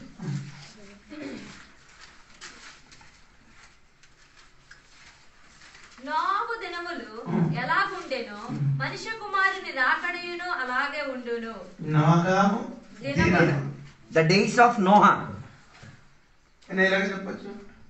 నోహావు కాలం అని చెప్పచ్చు. దినము కాలం. యేసుప్రభు చెప్పారండి నోహావు కాలం, దినము. ఆ దినం గురించి తెలిసి మాత్రమే యేసయ్య రాకడ గురించి మీకు తెలుసు. నోహావు దినం ఎలా ఉంది అది తెలియాలి. ఏంటి మన నోహా దినం తెలియాలంటే ఆది ఘట్టం లేదండి. అప్పుడు నోహావు దినం ఎలాగ ఉందని నీకు అర్థమవుతుంది. చూడండి నోహావు దినం ఎలాగ ఉందని చూడండి. సోదరు మొదటిగా ఆది ఘట్టంలోకి వచ్చిన మురుగు ఇది చూడండి. దేవునికి స్తోత్రం కలుగునుగాక. ఆమేన్. అది మొదటి పీతరు. నోహావు ఆ కాలం గురించి నేను తర్వాత చెప్తానండి. దేవునికి స్తోత్రము. నోహావు దినముల గురించి మొదటిగా నేర్చుకున్నది ఏమంటే ఆది గ్రంథము 6వ అధ్యాయము 1వ వచనం చూడండి. ఆది గ్రంథం నరుడు భూమి మీద విస్తరింపన ఆరంభించిన తరువాత నోగాబు కాలం అది పైన ఒక వాక్యం 32 వాక్యం ఉంటుంది. నోవాహు 500 ఏండ్లు గలవాడే. సరే, అప్పుడు నోగాబుని గురించి ఆ కాలం గురించి ఇక్కడే ఆదికాండం 6వ అధ్యాయములు 1వ వచనంలో ఏం చెప్పారండి? నరుడు భూమి మీద విస్తరించిన ఆయన అర్థం తర్వాత men began to multiply. ఆయన అర్థం చెప్పండి. నోగాబు కాలములో ప్రజా సంఖ్య పెరగడం ప్రారంభించండి. యేసు ప్రభు చెప్పారు నోగాబు దినములు ఎలాగా ఉంటాయో అలాగా మనుష్య కుమారుడు రాకడ కూడా అలాగా ఉంటారని. అప్పుడు నోగాబు దినములు ప్రజలు ఏమవుతున్నారు? సంఖ్య లెక్కలు పెరిగిపోయినాయి, పెరిగిందిందట. పాపులేషన్ పెరిగింది. ఆ కాలములో జనం పెరిగినట్టుగా ఈ కాలములు కూడా రాకడ సమయంలో కూడా జనం ఏమవుతున్నారు? విపరీతంగా పెరిగిపోతున్నారు. ఒక మినిట్ లో 150 పిల్లలు జన్మిస్తున్నారు. ఒక్క మినిట్, ఒక్క నిమిషంలో. ఒక రోజు 2,20,000 పిల్లలు పుడుతున్నారు. ఒక సంవత్సరము 8 కోట్ల పిల్లలు. ఒక సంవత్సరం 365 రోజులు. నీకు అర్థమైందా లేదండి? 8 కోట్ల మంది ఇక్కడ కాదు, మొత్తం ప్రపంచవ్యాప్తిగా. ఇది పాత కళకు, ఇప్పుడు కొత్త లెక్క నాకు తెలియదు, ఇది పాత లెక్క అని చెప్తున్నారు. దేవుడికి స్తోత్రం. హలో, నేను చెప్పిన నీకు అర్థమైందా లేదండి? ఒక మినిట్ లో ఎన్ని పిల్లలు పుట్టుతున్నారు? 150. ఒక రోజు 2,20,000 మంది పిల్లలే అవుతున్నారు. ఒక సంవత్సరం చెప్పండి. అలాగా పెరిగినప్పుడు, ప్రజా సంఖ్య పెరిగినప్పుడు ఇది నోగాబు కాలం వలన జరుగుతున్నది. ఆ నోగాబు కాలం జరిగినట్టుగా మనుష్య కుమారుడు సమయంలో కూడా అలాగా జరుగుతున్నారు. వాక్యం చెప్తున్నప్పుడు సంఘంలో ఈ కాలంలో పిల్లలు పెరిగినట్టుగా, మనుషులు పెరిగినప్పుడు ఒక్క విషయం తెలుసుకో, యేసయ్య రాకడ దగ్గరే ఉన్నది.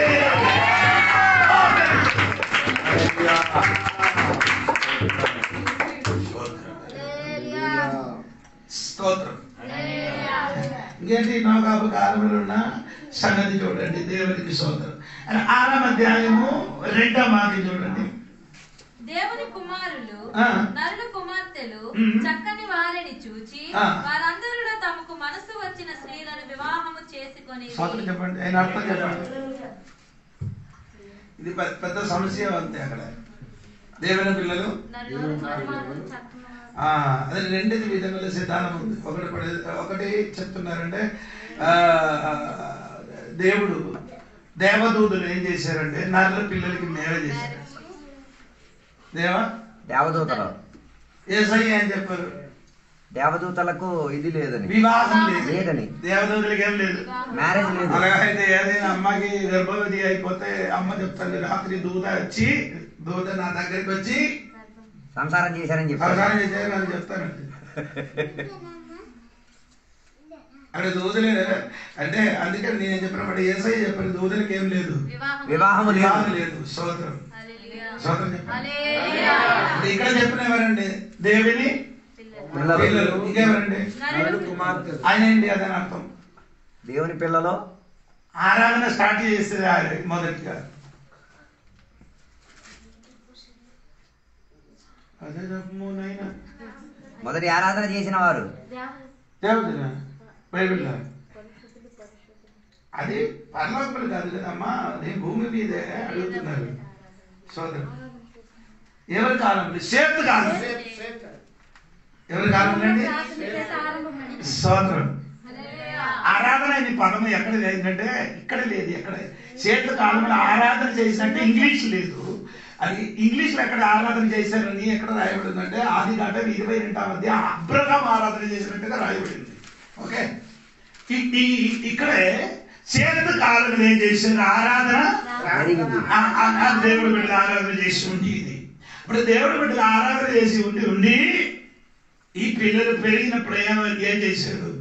వారికి తోచిన వాళ్ళు నచ్చిన వాళ్ళు పెళ్లి చేసుకోవడం మొదలెట్టారు. వాక్యం చెప్పండి. 6వ అధ్యాయం 12వ వాక్యం. దేవుని కుమారుడు ఆ? నరుల నరుడు అని చెప్పిన దేవుని కుమారుడు నరుడు అంటే అన్యులు. దేవుని కుమారుడు కాని వారు. ఇప్పుడు నచ్చిన వారికి నచ్చిన వారిని ఏం చేశారు? పెళ్లి చేసుకోండి. ఆయన అర్థం దేవుని పాటు పోయింది. దేవుని బిడ్డలో వేర్పడిపోయి అన్యులకి పెళ్లి చేయడం మొదలెట్టారు. వివాహం ఎలా చేయాలి? దేవుడు పిలుపుతో విశ్వాసితో ఏం చేయాలి? పెళ్లి చేసుకోవాలి. బైబిల్ దగ్గర అవిశ్వాసితో ఏం చేయకూడదు. పాలు కంపు అలాగే చేస్తే వేర్పాటు పోయింది. అలాగే చేసి ఏమవుతుంటది? వేర్పాటు పోయింది. నోగాబు కాలంలో ఏం పోయింది? వేర్పడిపోయి ఈ కాలంలో కూడా సంఘ బిడ్డల మధ్య ఏం లేదు. వేర్పాటు మన పెళ్ళిళ్ళు మీరు చూడండి. అమ్మాయి దేవునికి నమ్మినోడైతే అబ్బాయి నా మనవరాలు స్కూల్కి వెళ్ళినప్పుడు ఎవరో ఏదో ఇచ్చారు, తిన్నారు. తినేటప్పుడు అది తినేసి కొన్ని అమ్మకి తీసుకొని వచ్చారు. అమ్మ చూసినప్పుడు ఇది అర్థమైంది. అది పాపకి తెలియదు. అమ్మ చెప్పినట్టు తిన్నారా? ఆడు ఏడుపు స్టార్ట్ అంటే ఏడిసి నాకు 2, 3 సారి 5 సారి తెలియలేదు నాన్న, నన్ను నాన్న అంటా పిలుస్తున్నారు. తెలియలేదు నాన్న, తెలియదు, క్షమించండి, దేవుడు క్షమించండి, ప్రార్థన చేస్తే చాలు. హల్లెలూయా. ఆ చిన్న పాప మనసులు కూడా వేర్పాటి జీవితం అని తెలుసు. ఒకరోజు ఈ స్కిట్ అంటే మీకు తెలుసు కదా, స్కిట్లు వేసుకున్నారు కదా, అది ఆడుతున్నప్పుడు ఏం చేశారు? నీ లోకానికి ఉప్పని చెప్పినప్పుడు ఒకడు వెళ్ళి ఇంటికి వెళ్ళి ఉప్పు తెచ్చి వచ్చాడు. ఇదేంట్రా అడిగి అజిత్ కడుగుతున్నా, ఇదేంటి యాక్టింగ్ చేస్తున్నారంట. వాక్య పరిచయం మధ్యలో వాక్య పరిచయం వంటగదిలోకి వెళ్ళి ఉప్పు తీసుకొచ్చాడు ఆ కుర్రోడు. అది తప్పు కదా అంటాడు.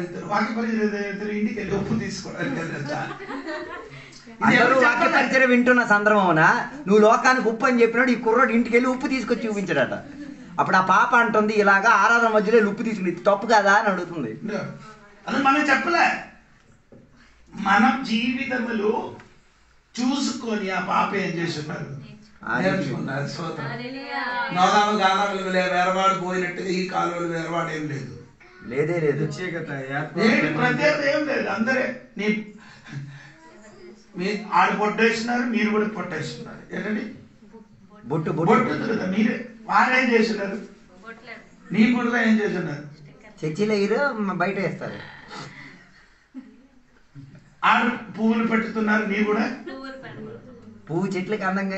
వారి నగ పొడిసి చేస్తారు, నీ కూడా. Nail polish. వారి లిప్టిక్ వేస్తారు, నీ కూడా. ఆడికి నీకు తేడా అండి. నీ ఎందుకు ఇక్కడ ఉండి అక్కడికి వెళ్ళిపో. అక్కడ ఉండి ఇక్కడ సరదా చేసేస్తున్నాడు. అక్కడ ఉండి ఇక్కడ ఉండి అక్కడ సరదా చేసి అక్కడ ఉండి ఇక్కడ సరదా చేస్తున్నాడు. హలో, నేను చెప్పిన నీకు అర్థం అవుతున్నారా? వేర్వాడికి లాంటి సంఘం. ఆమేన్ ఆమేన్ ఆమేన్. కాలంలో యేసయ్య రాకడ సమయంలో సంఘ బిడ్డల మధ్యలో ఏం లేదు, పర్ఫెక్ట్ లేదు, సపరేషన్ లేదు, చెప్పడానికి ఏం చేయలేదు. ఎవరు చెప్పరు, భయం. దాని కొత్త సిద్ధాంతం కూడా వచ్చింది. ఏడుది పెళ్లి బాప్తిసం. ఇప్పుడు వేరే ఏం చేశారంటే ఒకరు చెప్పారంటే ఇప్పుడు నేను ఇలాగే చెప్పాను, వేరే పాస్ చెప్పారు, గోరుంట పెట్టుకోండి, అది మందట. అదే మందే అనగా మందే బయట అన్ని నోట్లు పెట్టరా. గోరుంట పెట్టదే మంద అంటున్నారు. అనేది నీ నోటి పెట్టు, మందే ఇక్కడ బయట పెడుతున్నారు.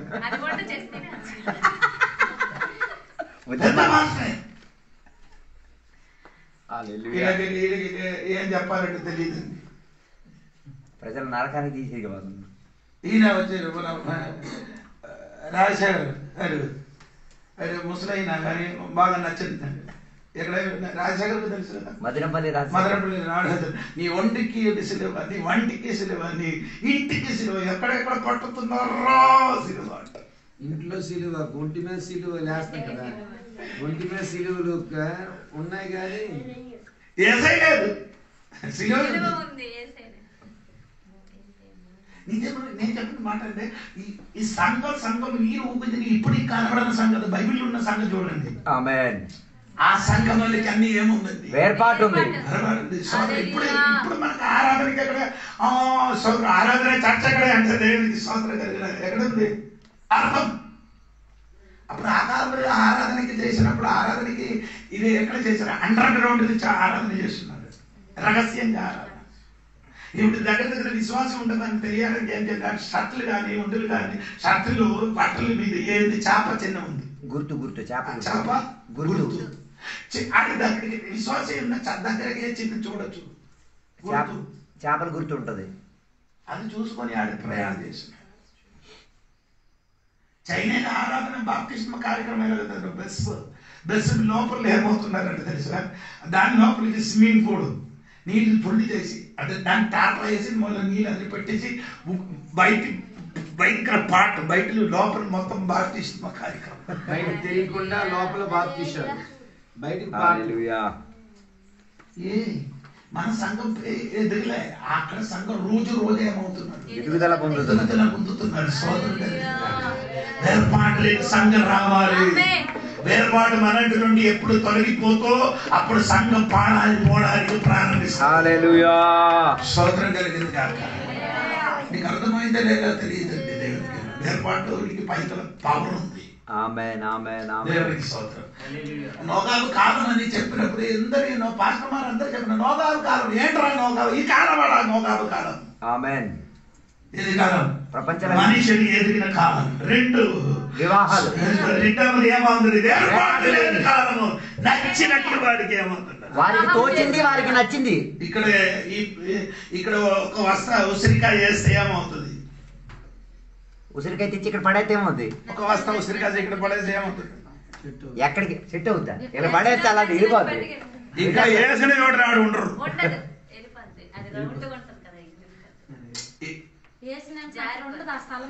అలాగే అయిపోయిందండి అందరు విశ్వాసులు కూడా అలాగే అయిపోయారు.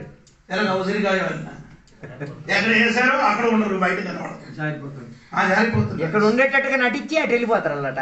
హలో, నీ జీవితం ఒకసారి చూడండి. సినిమా చూడరు, చూస్తున్నారు. నువ్వు సీరియల్ చూడరు. వేర్పాడుందా? కళ్ళకి వేర్పాడుందా? లేదు. నీ కంటికి వేర్పాడుందా? అన్ని కనిపిస్తుంది సార్, అన్ని చూడొచ్చా? చూడలేము. నేను అడిగిన మీకు జవాబు లేదండి. అలాగైతే దేవుడే చేయాలి. అందుకే దేవుడు చెప్పారు, రెండు కన్నుతోని బతకడం కన్నా ఒకటి కన్నుతో పదవి అంటే నీ కన్ను బాగలేకపోతే ఆ కన్నుకి ఏం చేయాలి? పీకేయాలి. అందుకే ఆ దేవుడు చెప్పారు కన్ను అంత కష్టమే. అలాంటి కైస్తే కూడా అవ్వాలంటే సినిమా చూడు కన్ను నిండా కన్ను ఎప్పుడో తీసివేయాలి. వేర్పాటు పడిందండి. కాలువలు వేర్పాటు పోయింది. చెప్పండి గట్టిగా. సమయం పారిపోతున్నారండి. ఏంటి ఇది? దేవునికి స్తోత్రం. నోగాబు కాలంలో ఏమిటంటే రెండవ వాక్యం ఒకసారి కూడా చదువుమా. రెండవ వాక్యం 6వ వాక్యం. దేవుని కుమారులు కుమార్తెలు చక్కని వారిని చూసి వారందరిలో తమకు మనస్సు వచ్చిన స్త్రీలను వివాహం చేసుకుని. ఆ కాలంలో ఏమైంది? వివాహం. చూడండి, మత్తయి సువార్తలో 24వ అధ్యాయం 37, 38, 39 వాక్యం చూడండి. అప్పుడు యేసు ప్రభు చెప్పిన చూడండి. 37 నుండి కాలమ్మా. నోవాహు దినములు ఎలాగుండెనో మనుష్య కుమారుని రాకడేను అలాగే ఉండును. జలప్రళయమునకు ముందటి దినములలో నోవాహు ఓడలోనికి వెళ్ళిన దినము వరకు వారు తినుచు నీ అంటే బృందాన్ని ఎందుకు నీ పని చెయ్యి. చదువు త్రాగుచు తింటూ పెళ్లి చేసుకొనుచు పెళ్లికిచ్చుచుండెను. అదే ఇప్పుడు కూడా అదే కాదు. Eating, drinking, మ్యారింగ్ and giving. తినడం, తాగడం, పెళ్లికి ఇచ్చుకోవడం. 8 అయిపోతుంది. పెళ్లిళ్ళు అలాగే కాదు. తినుచు త్రాగుచు. ఒక 20 సంవత్సరం ముందు తిండి విషయం ఎలా ఉంది? ఒక లెక్క ఏం లేదు. మంది అంటే మనకు తెలియదు. మంది బిర్యానీ. మంది బిర్యానీ. ఏ బిర్యానీ అండి?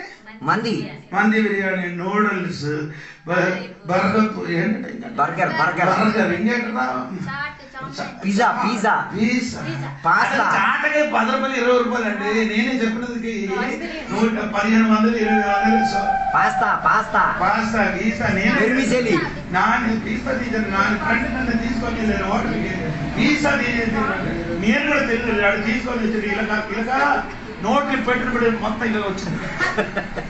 వెంటనే నా ఫ్రెండ్ చెప్పి ఇది టిష్యూ ఇదే షాపులు మొత్తం అయిపోయి భారతపురం అంతా కూడా నిజమే. అంటే తిండి విషయములు పెరుగుతున్నది, కకృతి పెరుగుతున్నది. ఎస్ తిండి విషయములు ఎక్కడ ఇక్కడ నుంచి వైజాగ్ ఎన్ని దగ్గర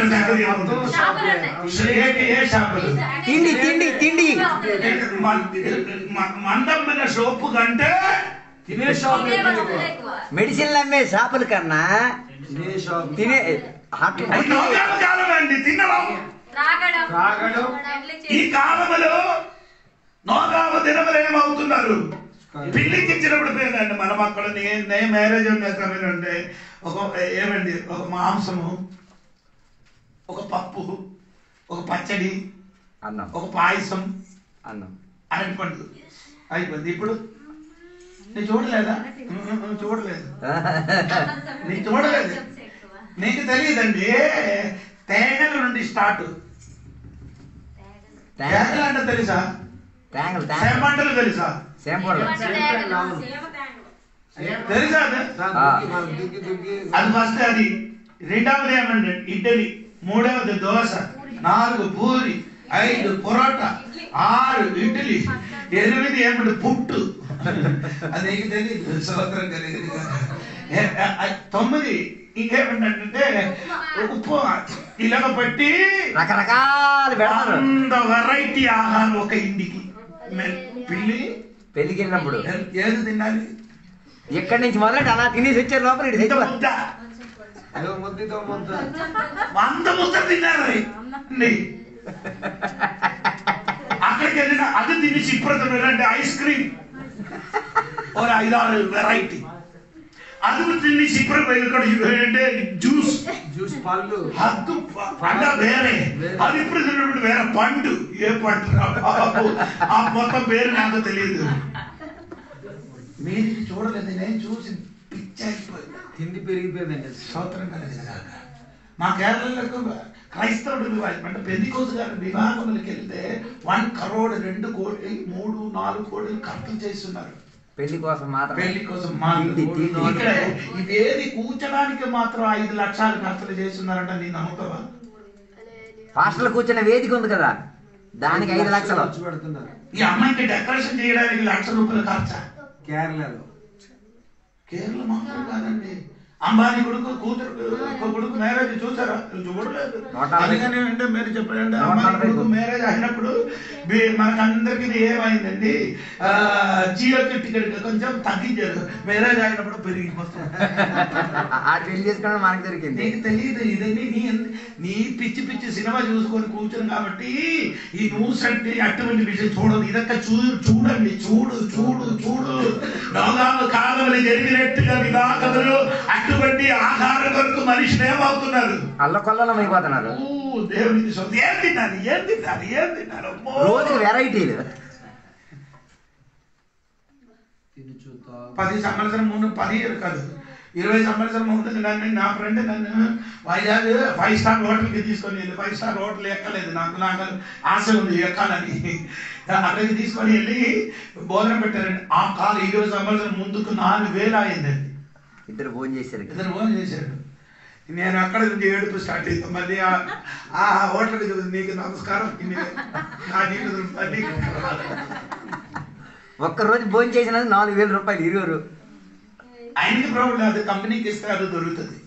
ఆ బిల్లు కంపెనీకి ఎత్తే డబ్బులు దొరుకుతుంది. అందుకని ఆయన మమ్మల్ని కూడా నన్ను కూడా తీసుకొని వెళ్ళారు. అరు నీకు అర్థమైందా? పెద్ద పెద్ద పాస్టర్ గారు వచ్చి పడుకున్నాయా? లోడ్ ఎంత ఉందో తెలుసా? మనం వెళ్ళి పడుకున్న 2000, 1500, 500. వారు ఒక్క రోజు పడకాలంటే 20,000, 30,000 అండి. వైజాగ్ ఆర్కే బీచ్ దగ్గర ఉంది పెద్ద ఒక హోటల్. అక్కడికి వెళ్ళి నోటల్ చూడదా? రాత్రి 35,000 రూపాయలు ఒక రాత్రి. ఓడి అమ్మ అది తక్కువ అమ్మా. నీ ఢిల్లీకి వెళ్ళిపోండి 1,00,000 రూపాయలు పైన. ఈ కోటు సూటు అబుదాబిలో ఈ కోటు సూటు వచ్చి వాక్య పరిచయం వేసినప్పుడు మీరందరూ పరిగెట్టి వెళ్తున్నారు కదా, వెళ్ళు కానికి పెట్టు ఆడి కోటు సూట్ వేసి పడుకునే అంట. అటువంటి చోటలు విశ్వాసులే మళ్ళా పులిపిటి కింద పడుకుంటారు. విశ్వాసం ఎప్పుడు పగల నుండి తెల్లవారి నుండి సాయంత్రం వరకు ప్రయాసపడి అక్కడ ఇంటి పని చేసి వచ్చిన సంపాదించినప్పుడు దొరికినప్పుడు ఇదన్నీ దొరికి తినేసి కొవ్వు పెరిగి వారు తిన్నట్టే సామాన్యుడికి తెలుసా? చికెన్ కుర్మా, చికెన్ చెల్లి చికెన్ ఏం చెప్పారు, చికెన్ ఒక 10 వెరైటీ. అది నచ్చరు, అది 2 ముక్కలు తింటుంది.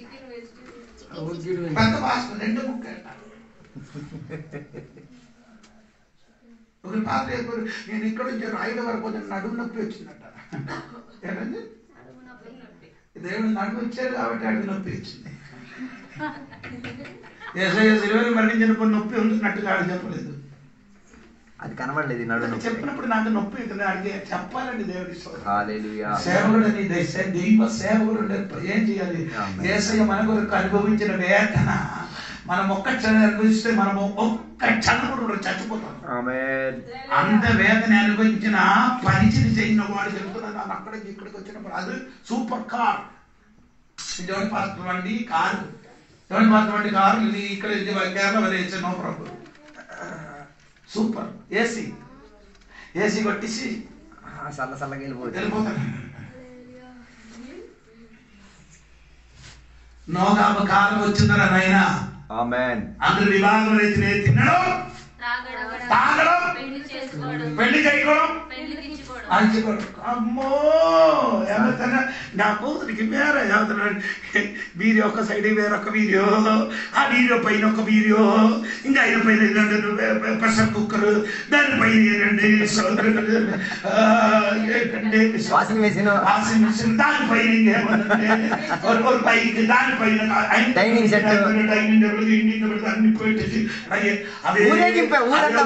అదే చర్చిలో పాస్టర్ గారు ఒకే పాట వేసి తిరుగుతున్నారు. ఆ వివాహ కార్యక్రమానికి వచ్చిన పాస్టర్ గారు ఒక పాయింట్ ఒక షర్ట్ వేసినప్పుడు ఈ లెవెల్ రకరకాలు వేసుకుని తిరుగుతున్నాం.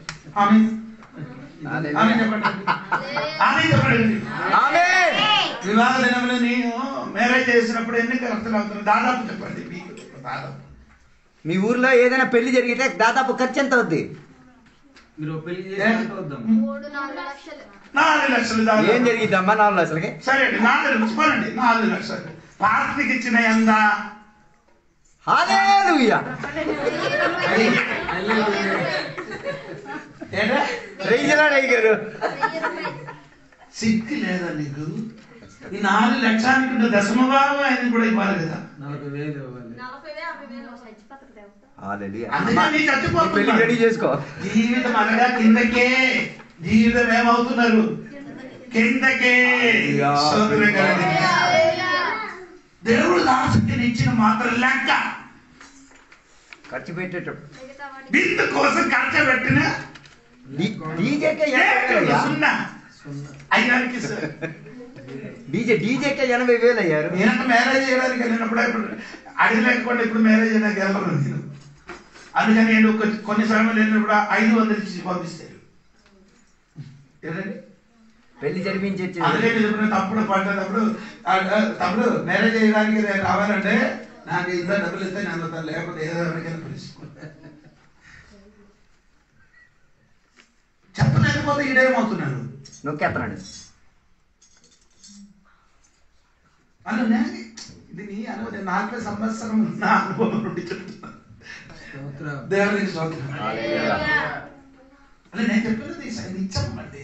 మీరు ఇంటి ప్రతిష్ట ఇల్లు కట్టారు, 5 లక్షలకి ఇల్లు కట్టారు, 5,000 ఇచ్చిన 500. హల్లెలూయా. 5 లక్షలకి ఇల్లు,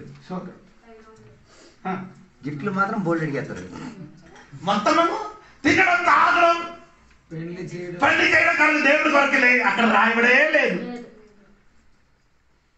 యేసు ప్రభు ఎందుకు అది రాయలేదండి? నాకు ఒక డౌట్. అదేం పర్లోకి వెళ్ళినప్పుడు అడుగుతుంది. హల్లెలూయా.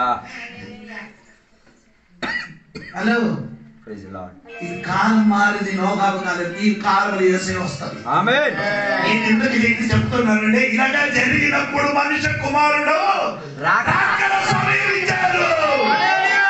ఇది నోగాబు కాలం. స్తోత్రం కలిగింది. అందుకని యేసు ప్రభు ఏం చెప్పాడు? తల ఎత్తుకు చూడు, ఎత్తుకు చూడు. ఆమేన్. ఇదన్నీ జరిగినప్పుడు ఎలాగ తల ఎత్తుకున్నాం. హల్లెలూయా. వివాహం తినడం తాగడం, వివాహం ఇచ్చుకోవడం తెచ్చుకోవడం చూసినప్పుడు కిందకి తల ఎక్కడికి ఉంది? ఇవన్నీ చూసుకునే ఉన్నాయి. ఎప్పుడు తల కిందకి ఉన్నవాడు ఎవరండి? ఒక జంతువు ఉంది, ఎప్పుడు తల కింద పంది. కావిడి ఎక్కితే పైకి చూస్తాడు. రావుడు ఎక్కితే వాడు పైకి రోజు కావిడిలో ఎక్కితే ఇటు పైకి చూస్తాడు పంది. జీవితం ఒకసారి జరిగింది. మనం ఈ రాత్రి యేసయ్య వస్తే నీకు ఈ విధంగా అవుతుంది. హల్లెలూయా, హల్లెలూయా. ఒకసారి ప్రశ్న నీ జీవితం ఆమేన్. సాక్షి కాదు. యేసయ్య ఈ క్షణంలో వాక్య పరిధిని చేసి వచ్చి నిలబడిన టైంలో వస్తే నీ ఎక్కడికి వెళ్తావు? దేవా. విశ్రాంతిగా యాతనక హల్లెలూయా. దమ్ముండాలి. ఆమేన్, ఆమేన్, ఆమేన్. నీ ఆత్మ దేవుడి ఆత్మతో సాక్షి చెప్పాలి. ఆమేన్. నీ ఆత్మ దేవుని ఆత్మతో సాక్షి నేను అయ్యో రెడీ. రెడీ. హల్లెలూయా. స్తోత్రం కలుగును. రాకడ సమీపించారండి. నోగాలు కాలువలను జరుగుతున్నారండి. నాకు వచ్చిన వారు చెప్తానండి, దేవుడికి స్తోత్రం కలిగిన నోగాలు కాలువలు జరిగినట్టుగా ఈ కాలువలు జరిగినప్పుడు దేవుడి సంఘం బిడ్డలు చేయాలి? తల ఎత్తుకొని పైకి చూడు. ఇదిగో ఆయన ఎక్కడ నిలబెడుతున్నాను? దగ్గర నిలబెడుతున్నారు. ఒకే అడుగు పెట్టితే తండ్రి తల్లి ఈ రాత్రిని మరిచిపోకూడదండి. స్తోత్రం. త్వరగా రమ్మని చెప్పండి. త్వరగా రమ్మని, త్వరగా రా అని చెప్పదు. రమ్ము అని. మనమందరూ అలాగే చెప్తున్నారు. త్వరగా రా, త్వరగా రా. రా రా అయ్యా మా ఇంటికి రా. త్వరగా రమ్మని చెప్పిన రా అని చెప్పిన తేడా ఉందా? నాకు తెలియదు, సరిగా తెలియదు, మీకు తెలుసు. అవునండి. రా రా అంటే త్వరగా రమ్ము వేరు, రా అంటే ఎప్పుడైనా ఎప్పుడైనా రా. యేసయ్య ఏం చెప్తున్నాడు? వీలు కుదిరినప్పుడు రా. నేను ఇదిగో త్వరగా వచ్చుచున్నాను. నేను ఎక్కడ చెప్పాను? ఇది ప్రకటన కదా, వాక్యం ఇప్పుడు చదివి మాట ముగిస్తాను. ప్రకటన కింద 22వ అధ్యాయం కదా, చివరి 2వ వాక్యం చదవండి. ఈ సంగతులను గురించి సాక్ష్యం ఇచ్చేవాడు అవును త్వరగా వచ్చుచున్నానని చెప్పుచున్నాడు. ఆమేన్. ప్రభువైన యేసు రమ్ము. యేసు ఏం చెప్పారు? త్వరగా వచ్చుచున్నాను. త్వరగా వచ్చుచున్నాను. యేసయ్య ఏం చెప్పారండి? త్వరగా వచ్చుచున్నాను. సంఘం ఏం చెప్తున్నారు? రమ్ము. నేను చెప్పాను. త్వరగా లేదు. చూడడానికి యేసయ్య హృదయం ఒప్పుకుని చెబుతున్నారు, అయ్యో నా పిల్లల దగ్గరికి నేను త్వరగా వచ్చుచున్నాను. చెప్పినప్పుడు పిల్లలు చెప్పారు రమ్ము, త్వరగా రా. ఎందుకు? త్వరగా మింగే. ఇంకా కొంచెం పని సుఖం ఉంది, అదన్నీ చేసి సుఖించిన తర్వాత మీరు రాదు. హల్లెలూయా. రాకడ గురించి చెప్పడానికి నాకు ఇష్టం. హల్లెలూయా. హల్లెలూయా. ఆమేన్, ఆమేన్, ఆమేన్. నేను సంఘ బిడ్డలకి నేను చెప్తున్నా, పిల్లలారా దేవుడు త్వరగా వస్తున్నారు, నీ రెడీ అవ్వండి. నీ చచ్చిపోవున మునుపు యేసయ్య వస్తుంది. హల్లెలూయా. నేను అలాగే నమ్ముతున్నాను. హల్లెలూయా, హల్లెలూయా. అదొకటి చెప్పి నా మాట ముగిస్తున్నారు. ఆమేన్. ఇప్పుడు ఇప్పుడు ఇప్పుడు ఇది ఎన్ని సంవత్సరం అయింది? ఇప్పుడు 2024. దేవుడు ఆకాశ భూమి సృష్టించి ఎన్ని సంవత్సరం అయింది? ఆకాశం భూమి సృష్టించి ఎన్ని సంవత్సరాలు అయింది ఇప్పటికే? ఆకాశం భూమి సృష్టించిన తర్వాత నుండి లెక్కేయండి. 6000 సంవత్సరం అయింది. సృష్టి ప్రారంభం పడి 6000 సంవత్సరాలు అయింది. సంవత్సరం అయింది. దేవుడికి సంవత్సరం. ఇది ఇప్పుడు 7వ మనం ఏం చేస్తున్నారు? 7వ సంవత్సరానికి 6 రోజులు తర్వాత 7వ రోజు ఏమవ్వాలి? విశ్రాంతి. ఆమె చెప్పాలి. 6వ రోజు తర్వాత ఏముంది? 7వ స్తోత్రం. అప్పుడే 6000 సంవత్సరం అయింది. ఇంకేంటండి? 7000 సంవత్సరాలకి 7వ రోజు మనకు విశ్రాంతి అయిన అర్థం అంటే 7వ రోజు అంటే యేసయ్య రాష్ట్రానికి ఇంకా సమయం లేదు. ఆమేన్. ఏంటంటే ఒడియాలు మంచి పాట ఉండే సమయం లేదు, ఇంకా సమయం లేదు అని ఒడియాలు మంచి పాట తెలియదు ఉందా లేదా నాకు తెలియదు, వినడం లేదు. దేవునికి సంవత్సరం ఆయన నాయన ఇంకా 7వ సంవత్సరం మనం నటించుకున్నారు. దేవునికి స్తోత్రం. 2025 అడుగు పెట్టిన మునిపే యేసయ్య రావచ్చు.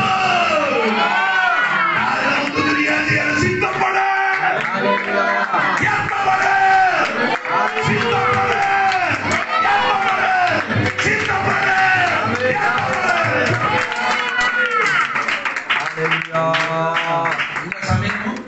లేదు.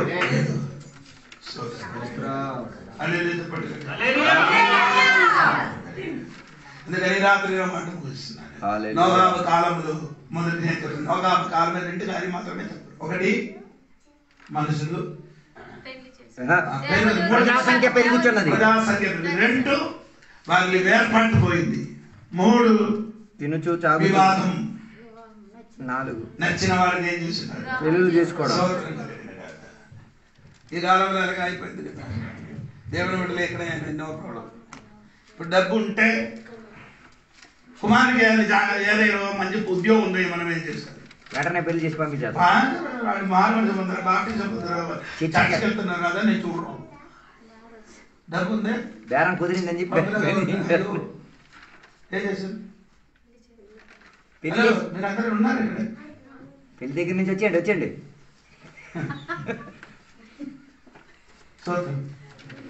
హల్లెలూయా.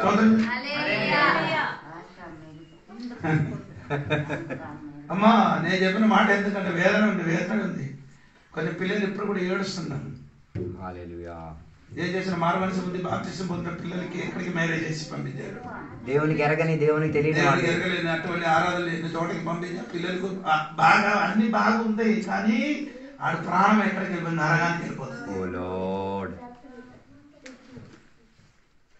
నీవు పాట పాడి పరలోకంలో వెళ్ళి వీడు పాట పాడి నరకంలో పాట పైకి చూసి ధనివంతుడు ఎలాగా తిట్టారు అలాగే నిన్ను కూడా తిట్టుతుంది. దేవా praise you Lord, praise you Lord, praise you Lord. ఏమండి హల్లెలూయా. అర్థమవ్వలేదు. మనకు కావాలని ఆశ ఏంటి? హల్లెలూయా. లోకంలో మనకి ఏం లేకపోతే ఎన్ని సంవత్సరాలు మనకు మరి ఈ లోకంలో ఉంటారు. అలాగే నేను చెప్తాను, భూమి మీద ఎన్ని సంవత్సరాలు వరకు ఉంటాం. ఆయుష్ ఎక్కువైతే 80 సంవత్సరాలు. అరే నా భార్య అమ్మగారు చనిపోయింది 59వ సంవత్సరం. ఆ వాక్యాలు సరే ఆయన బ్రతకాలి కదా, ఇంకెక్కడ ఏం చేయాలి, 15 సంవత్సరం కూడా ఏం చేయాలి. ఆయన ముందుకు పోయాడు. అప్పుడు లేదురా, ఇది తగ్గిపోయిందరా, ఇప్పుడు అనుకున్నారు సూపర్ ఉంది, లేదురా పోతుంది. ఆ చెప్పిన వాడు 120 సంవత్సరం బ్రతికారు పాస్టర్ గారు. ఆయుష్ 70 అని చెప్పినోడు 120 బతికాడు. మనం అది చెప్పలేదండి. ఇంకెంత చెప్పలేదు.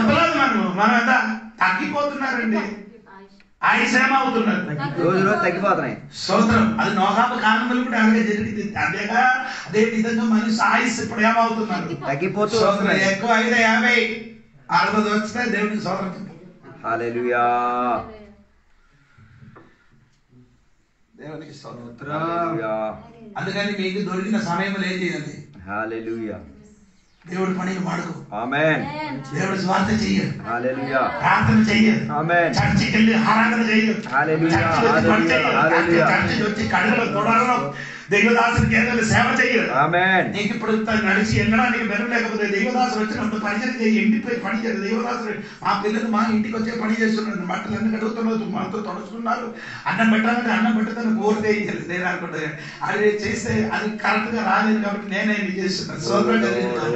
ఎందుకు పిల్లలు అవే మన పిల్లలు కనుక నేర్పిస్తున్నారంటే ఆడి ఇలాగ చేసి పక్కన రాజ్యం చేరిపోతారు.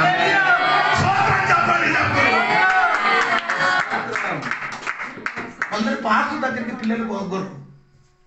పాస్టర్ దగ్గరికి ఎందుకు పోకూడదు? పాస్టర్ అయిపోతారని భయపడు. అక్కడికి వెళ్తే పాస్టర్ వల్ల ఈడుకుడు మారిపోతాను భయతోని. పాస్టర్ దగ్గరికి పిల్లలు పంపిస్తాను అనుకో, జీవితం మారిపోతుంది. ఊరు వాళ్ళ దగ్గరికి పంపిస్తాను, ఎక్కడ కనబడుతుంది? సోదరం కలిగి అందరూ ఏం చేయను, అట్టు అదంటే నీకు తెలియదు, బుర్రలేదు.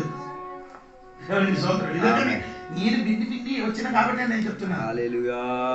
సోదరం కలిగింది. ఇప్పుడు మా పిల్లలు అడగదండి, ఆదివారం అయిన కదా ఇద్దరు ముగ్గురు నా ఇంటికి వచ్చి భోజనం తెలిసి వెళ్ళిపోతారు.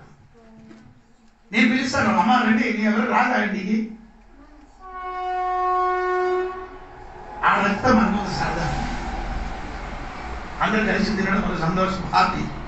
సోదరం కలిగింది కాక ఎన్ని రోజులు బ్రతుకుతాడో తెలియదండి. ఆ బ్రతుకుతున్న దినమే దేవుని వరకు పడిన వాడుకో, ఎక్కువ ఆరాధన చేయాలి, ఎక్కువ సువార్త ప్రకటించాలి, ఎక్కువ ప్రార్థన చేయాలి, ప్రార్థన సమీపించాలి.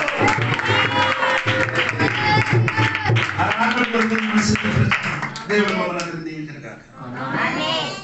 రాత్రి వేళ అందరం తలలో ఉంచుకుందాం, దేవునికి సన్నిధిలో అప్పగించుకుందాం. ఈ రాత్రి వేళ మహా ఉదయం దగ్గర తీరింది. ప్రజాసంఖ్య పెరుగుతున్నప్పుడు ఆలోచించుకో, వేరే పాటు పుడుతున్నప్పుడు ఆలోచించుకో. ఏసీగా రాకడ త్వరపడి తీరింది. ఆహార విషయం గురించి, తిరుటు తాగుతూ విషయాల గురించి, పెళ్ళిళ్ళ గురించి సందడిపడుతున్న లోకంలో మనం జీవించి తిరుగుతున్నాం. ఈ రాత్రి వేళ దేవుని బిడ్డలుగా ఒక్కసారి యేసయ్య చేసిన పరిచర్యను జ్ఞాపకం చేసుకో. ఆయన దేవుని యొక్క సన్నిధిలో మన కొరకు ఏర్పరిచిన రక్షణ విధానం ఈ రాత్రి కూడా మనల్ని కేకలు వేసి పిలుచుచున్నది. హేబెలు రక్తం కన్నా శ్రేష్టయుక్తమైన ఒక రక్తం కేకలేస్తున్నది. ఈ రాత్రి వేళ ఎందరు ఉన్నారు యేసయ్యతో కలిసి జీవితాన్ని ప్రారంభించుకు తీరడానికి? ఈ రాత్రి వేళ దేవునితో చూపు, దేవా ఈ రాత్రి నీకు వచ్చి తీరితే, దేవా నేను సునిశ్చితంగా నువ్వు ఉన్న చోట్ల నేను ఉండి తీరుతానని నిశ్చయము బోధ్యము కలిగిన దేవుని బిడ్డలు ఈ రాత్రి వేళ చెప్పిన దేవా నీ పరిచయం నేను భాగస్వాములై ఉన్నాం. రక్షణ ప్రణాళికలు మేము ఉన్నామయ్యా. మా ఆత్మకు విశ్రాంతి కలిగే చర్యలు మేము ఉన్నాము దేవా. ఈ రాత్రి వేళ అలా లేని వారు ఈ రాత్రి వేళ ప్రార్థన చేసే సందర్భంగా జీవితాన్ని సిద్ధపరుచుకుందాం. ప్రార్థన చేసే ముందుగా ఒక్క నిమిషం మన వ్యక్తిపర జీవితాన్ని మనం పరిశోధించుకుందాం. దేవునికి చెప్తాం, దేవా నువ్వు మా కొరకు మరణించి తీరావు. నువ్వు మరణించిన మూలముగా దేవా అన్యులకు యూదులకు కలిగి ఉన్న విధి రూపకమైన గోడ బద్దలై తీరింది. మమ్మల్ని అందరినీ కలిపిన దేవుడు. ఇప్పుడు మరి కొన్ని గతి లేదు, మానవుల మధ్య వేదగతి లేదు, మనుషుల మధ్య వేదగతి లేదు, యూదులు అన్యుల మధ్య వేదగతి లేదు. మనందరం ఏక శరీరములోకి పాలభాగస్తులై తీరాం. దేవుని యొక్క బిడ్డలారా మనకి ఇంకా ఏం లేదు, వేదగతి ఏం లేదు. ధనవంతులు దరిద్రులన్న వేదగతి లేదు, ఉన్నవాడు లేనివాడు అన్న వేదగతి ఏం లేదు, పెద్ద జాతి చిన్న జాతి అన్న వేదగతి ఏం లేదు. ఒక శరీరానికి మనం అమర్చబడి ఉన్నాం. యేసయ్య మనల్ని కలిపి తీరారు. ఈ రాత్రి వేళ ఆయన శరీరానికి ఒక రీతిగా మనం కలిసిపోదాం. యేసయ్య మన కొరకు మరణించి తీరారు. యేసయ్య మన కొరకు జన్మించి తీరారు. యేసయ్య మన కొరకు పరిచయం చేసి తీరారు. యేసయ్య మన కొరకు సాతానుతో పరిశోధింపబడి తీరారు. యేసయ్య మన కొరకు ప్రాణత్యాగం చేసి తీరారు. యేసయ్య మన కొరకు పరలోకానికి ఆరోహణమై తీరారు. అయ్యో ఈ రాత్రి వేళ ఈ సౌభాగ్యం నువ్వు కూడా పొంది తీరాలి, నీ పిల్లలు కూడా పొంది తీరాలి, నీ కుటుంబ సభ్యులు పొంది తీరాలి, నీ ఊరు వాళ్ళు పొంది తీరాలి. ఈ రాత్రి వేళ దేవుని యొక్క సన్నిధిలో ఒప్పుకొని చెప్పుకోలేవా, నా పాప జీవితాన్ని నేను విడిచిపెట్టి తీరుతాను, నా దుష్ట జీవితాన్ని విడిచిపెట్టి తీరుతాను, యేసయ్యలో నేను మరలా జన్మించుకు తీరుతాను, యేసయ్యలో మరలా నా జీవితాన్ని మార్చుకు తీరుతాను. ఈ రాత్రి వేళ ఎందరు ఉన్నారు దేవుని యొక్క సన్నిధిలో ఒప్పుకు తీరడానికి? ఈ ప్రార్థన చేసే సందర్భం మీ కొరకు అప్పగించుచున్నాను. ప్రియ దేవుని యొక్క బిడ్డలారా, ఎవరు మౌనంగా ఉండకుండా వ్యక్తిపర జీవితాన్ని దేవునికి సమర్పించుకొని చెబుతా, దేవా ఒకసారి నన్ను కరుణ చూపించుమయ్యా.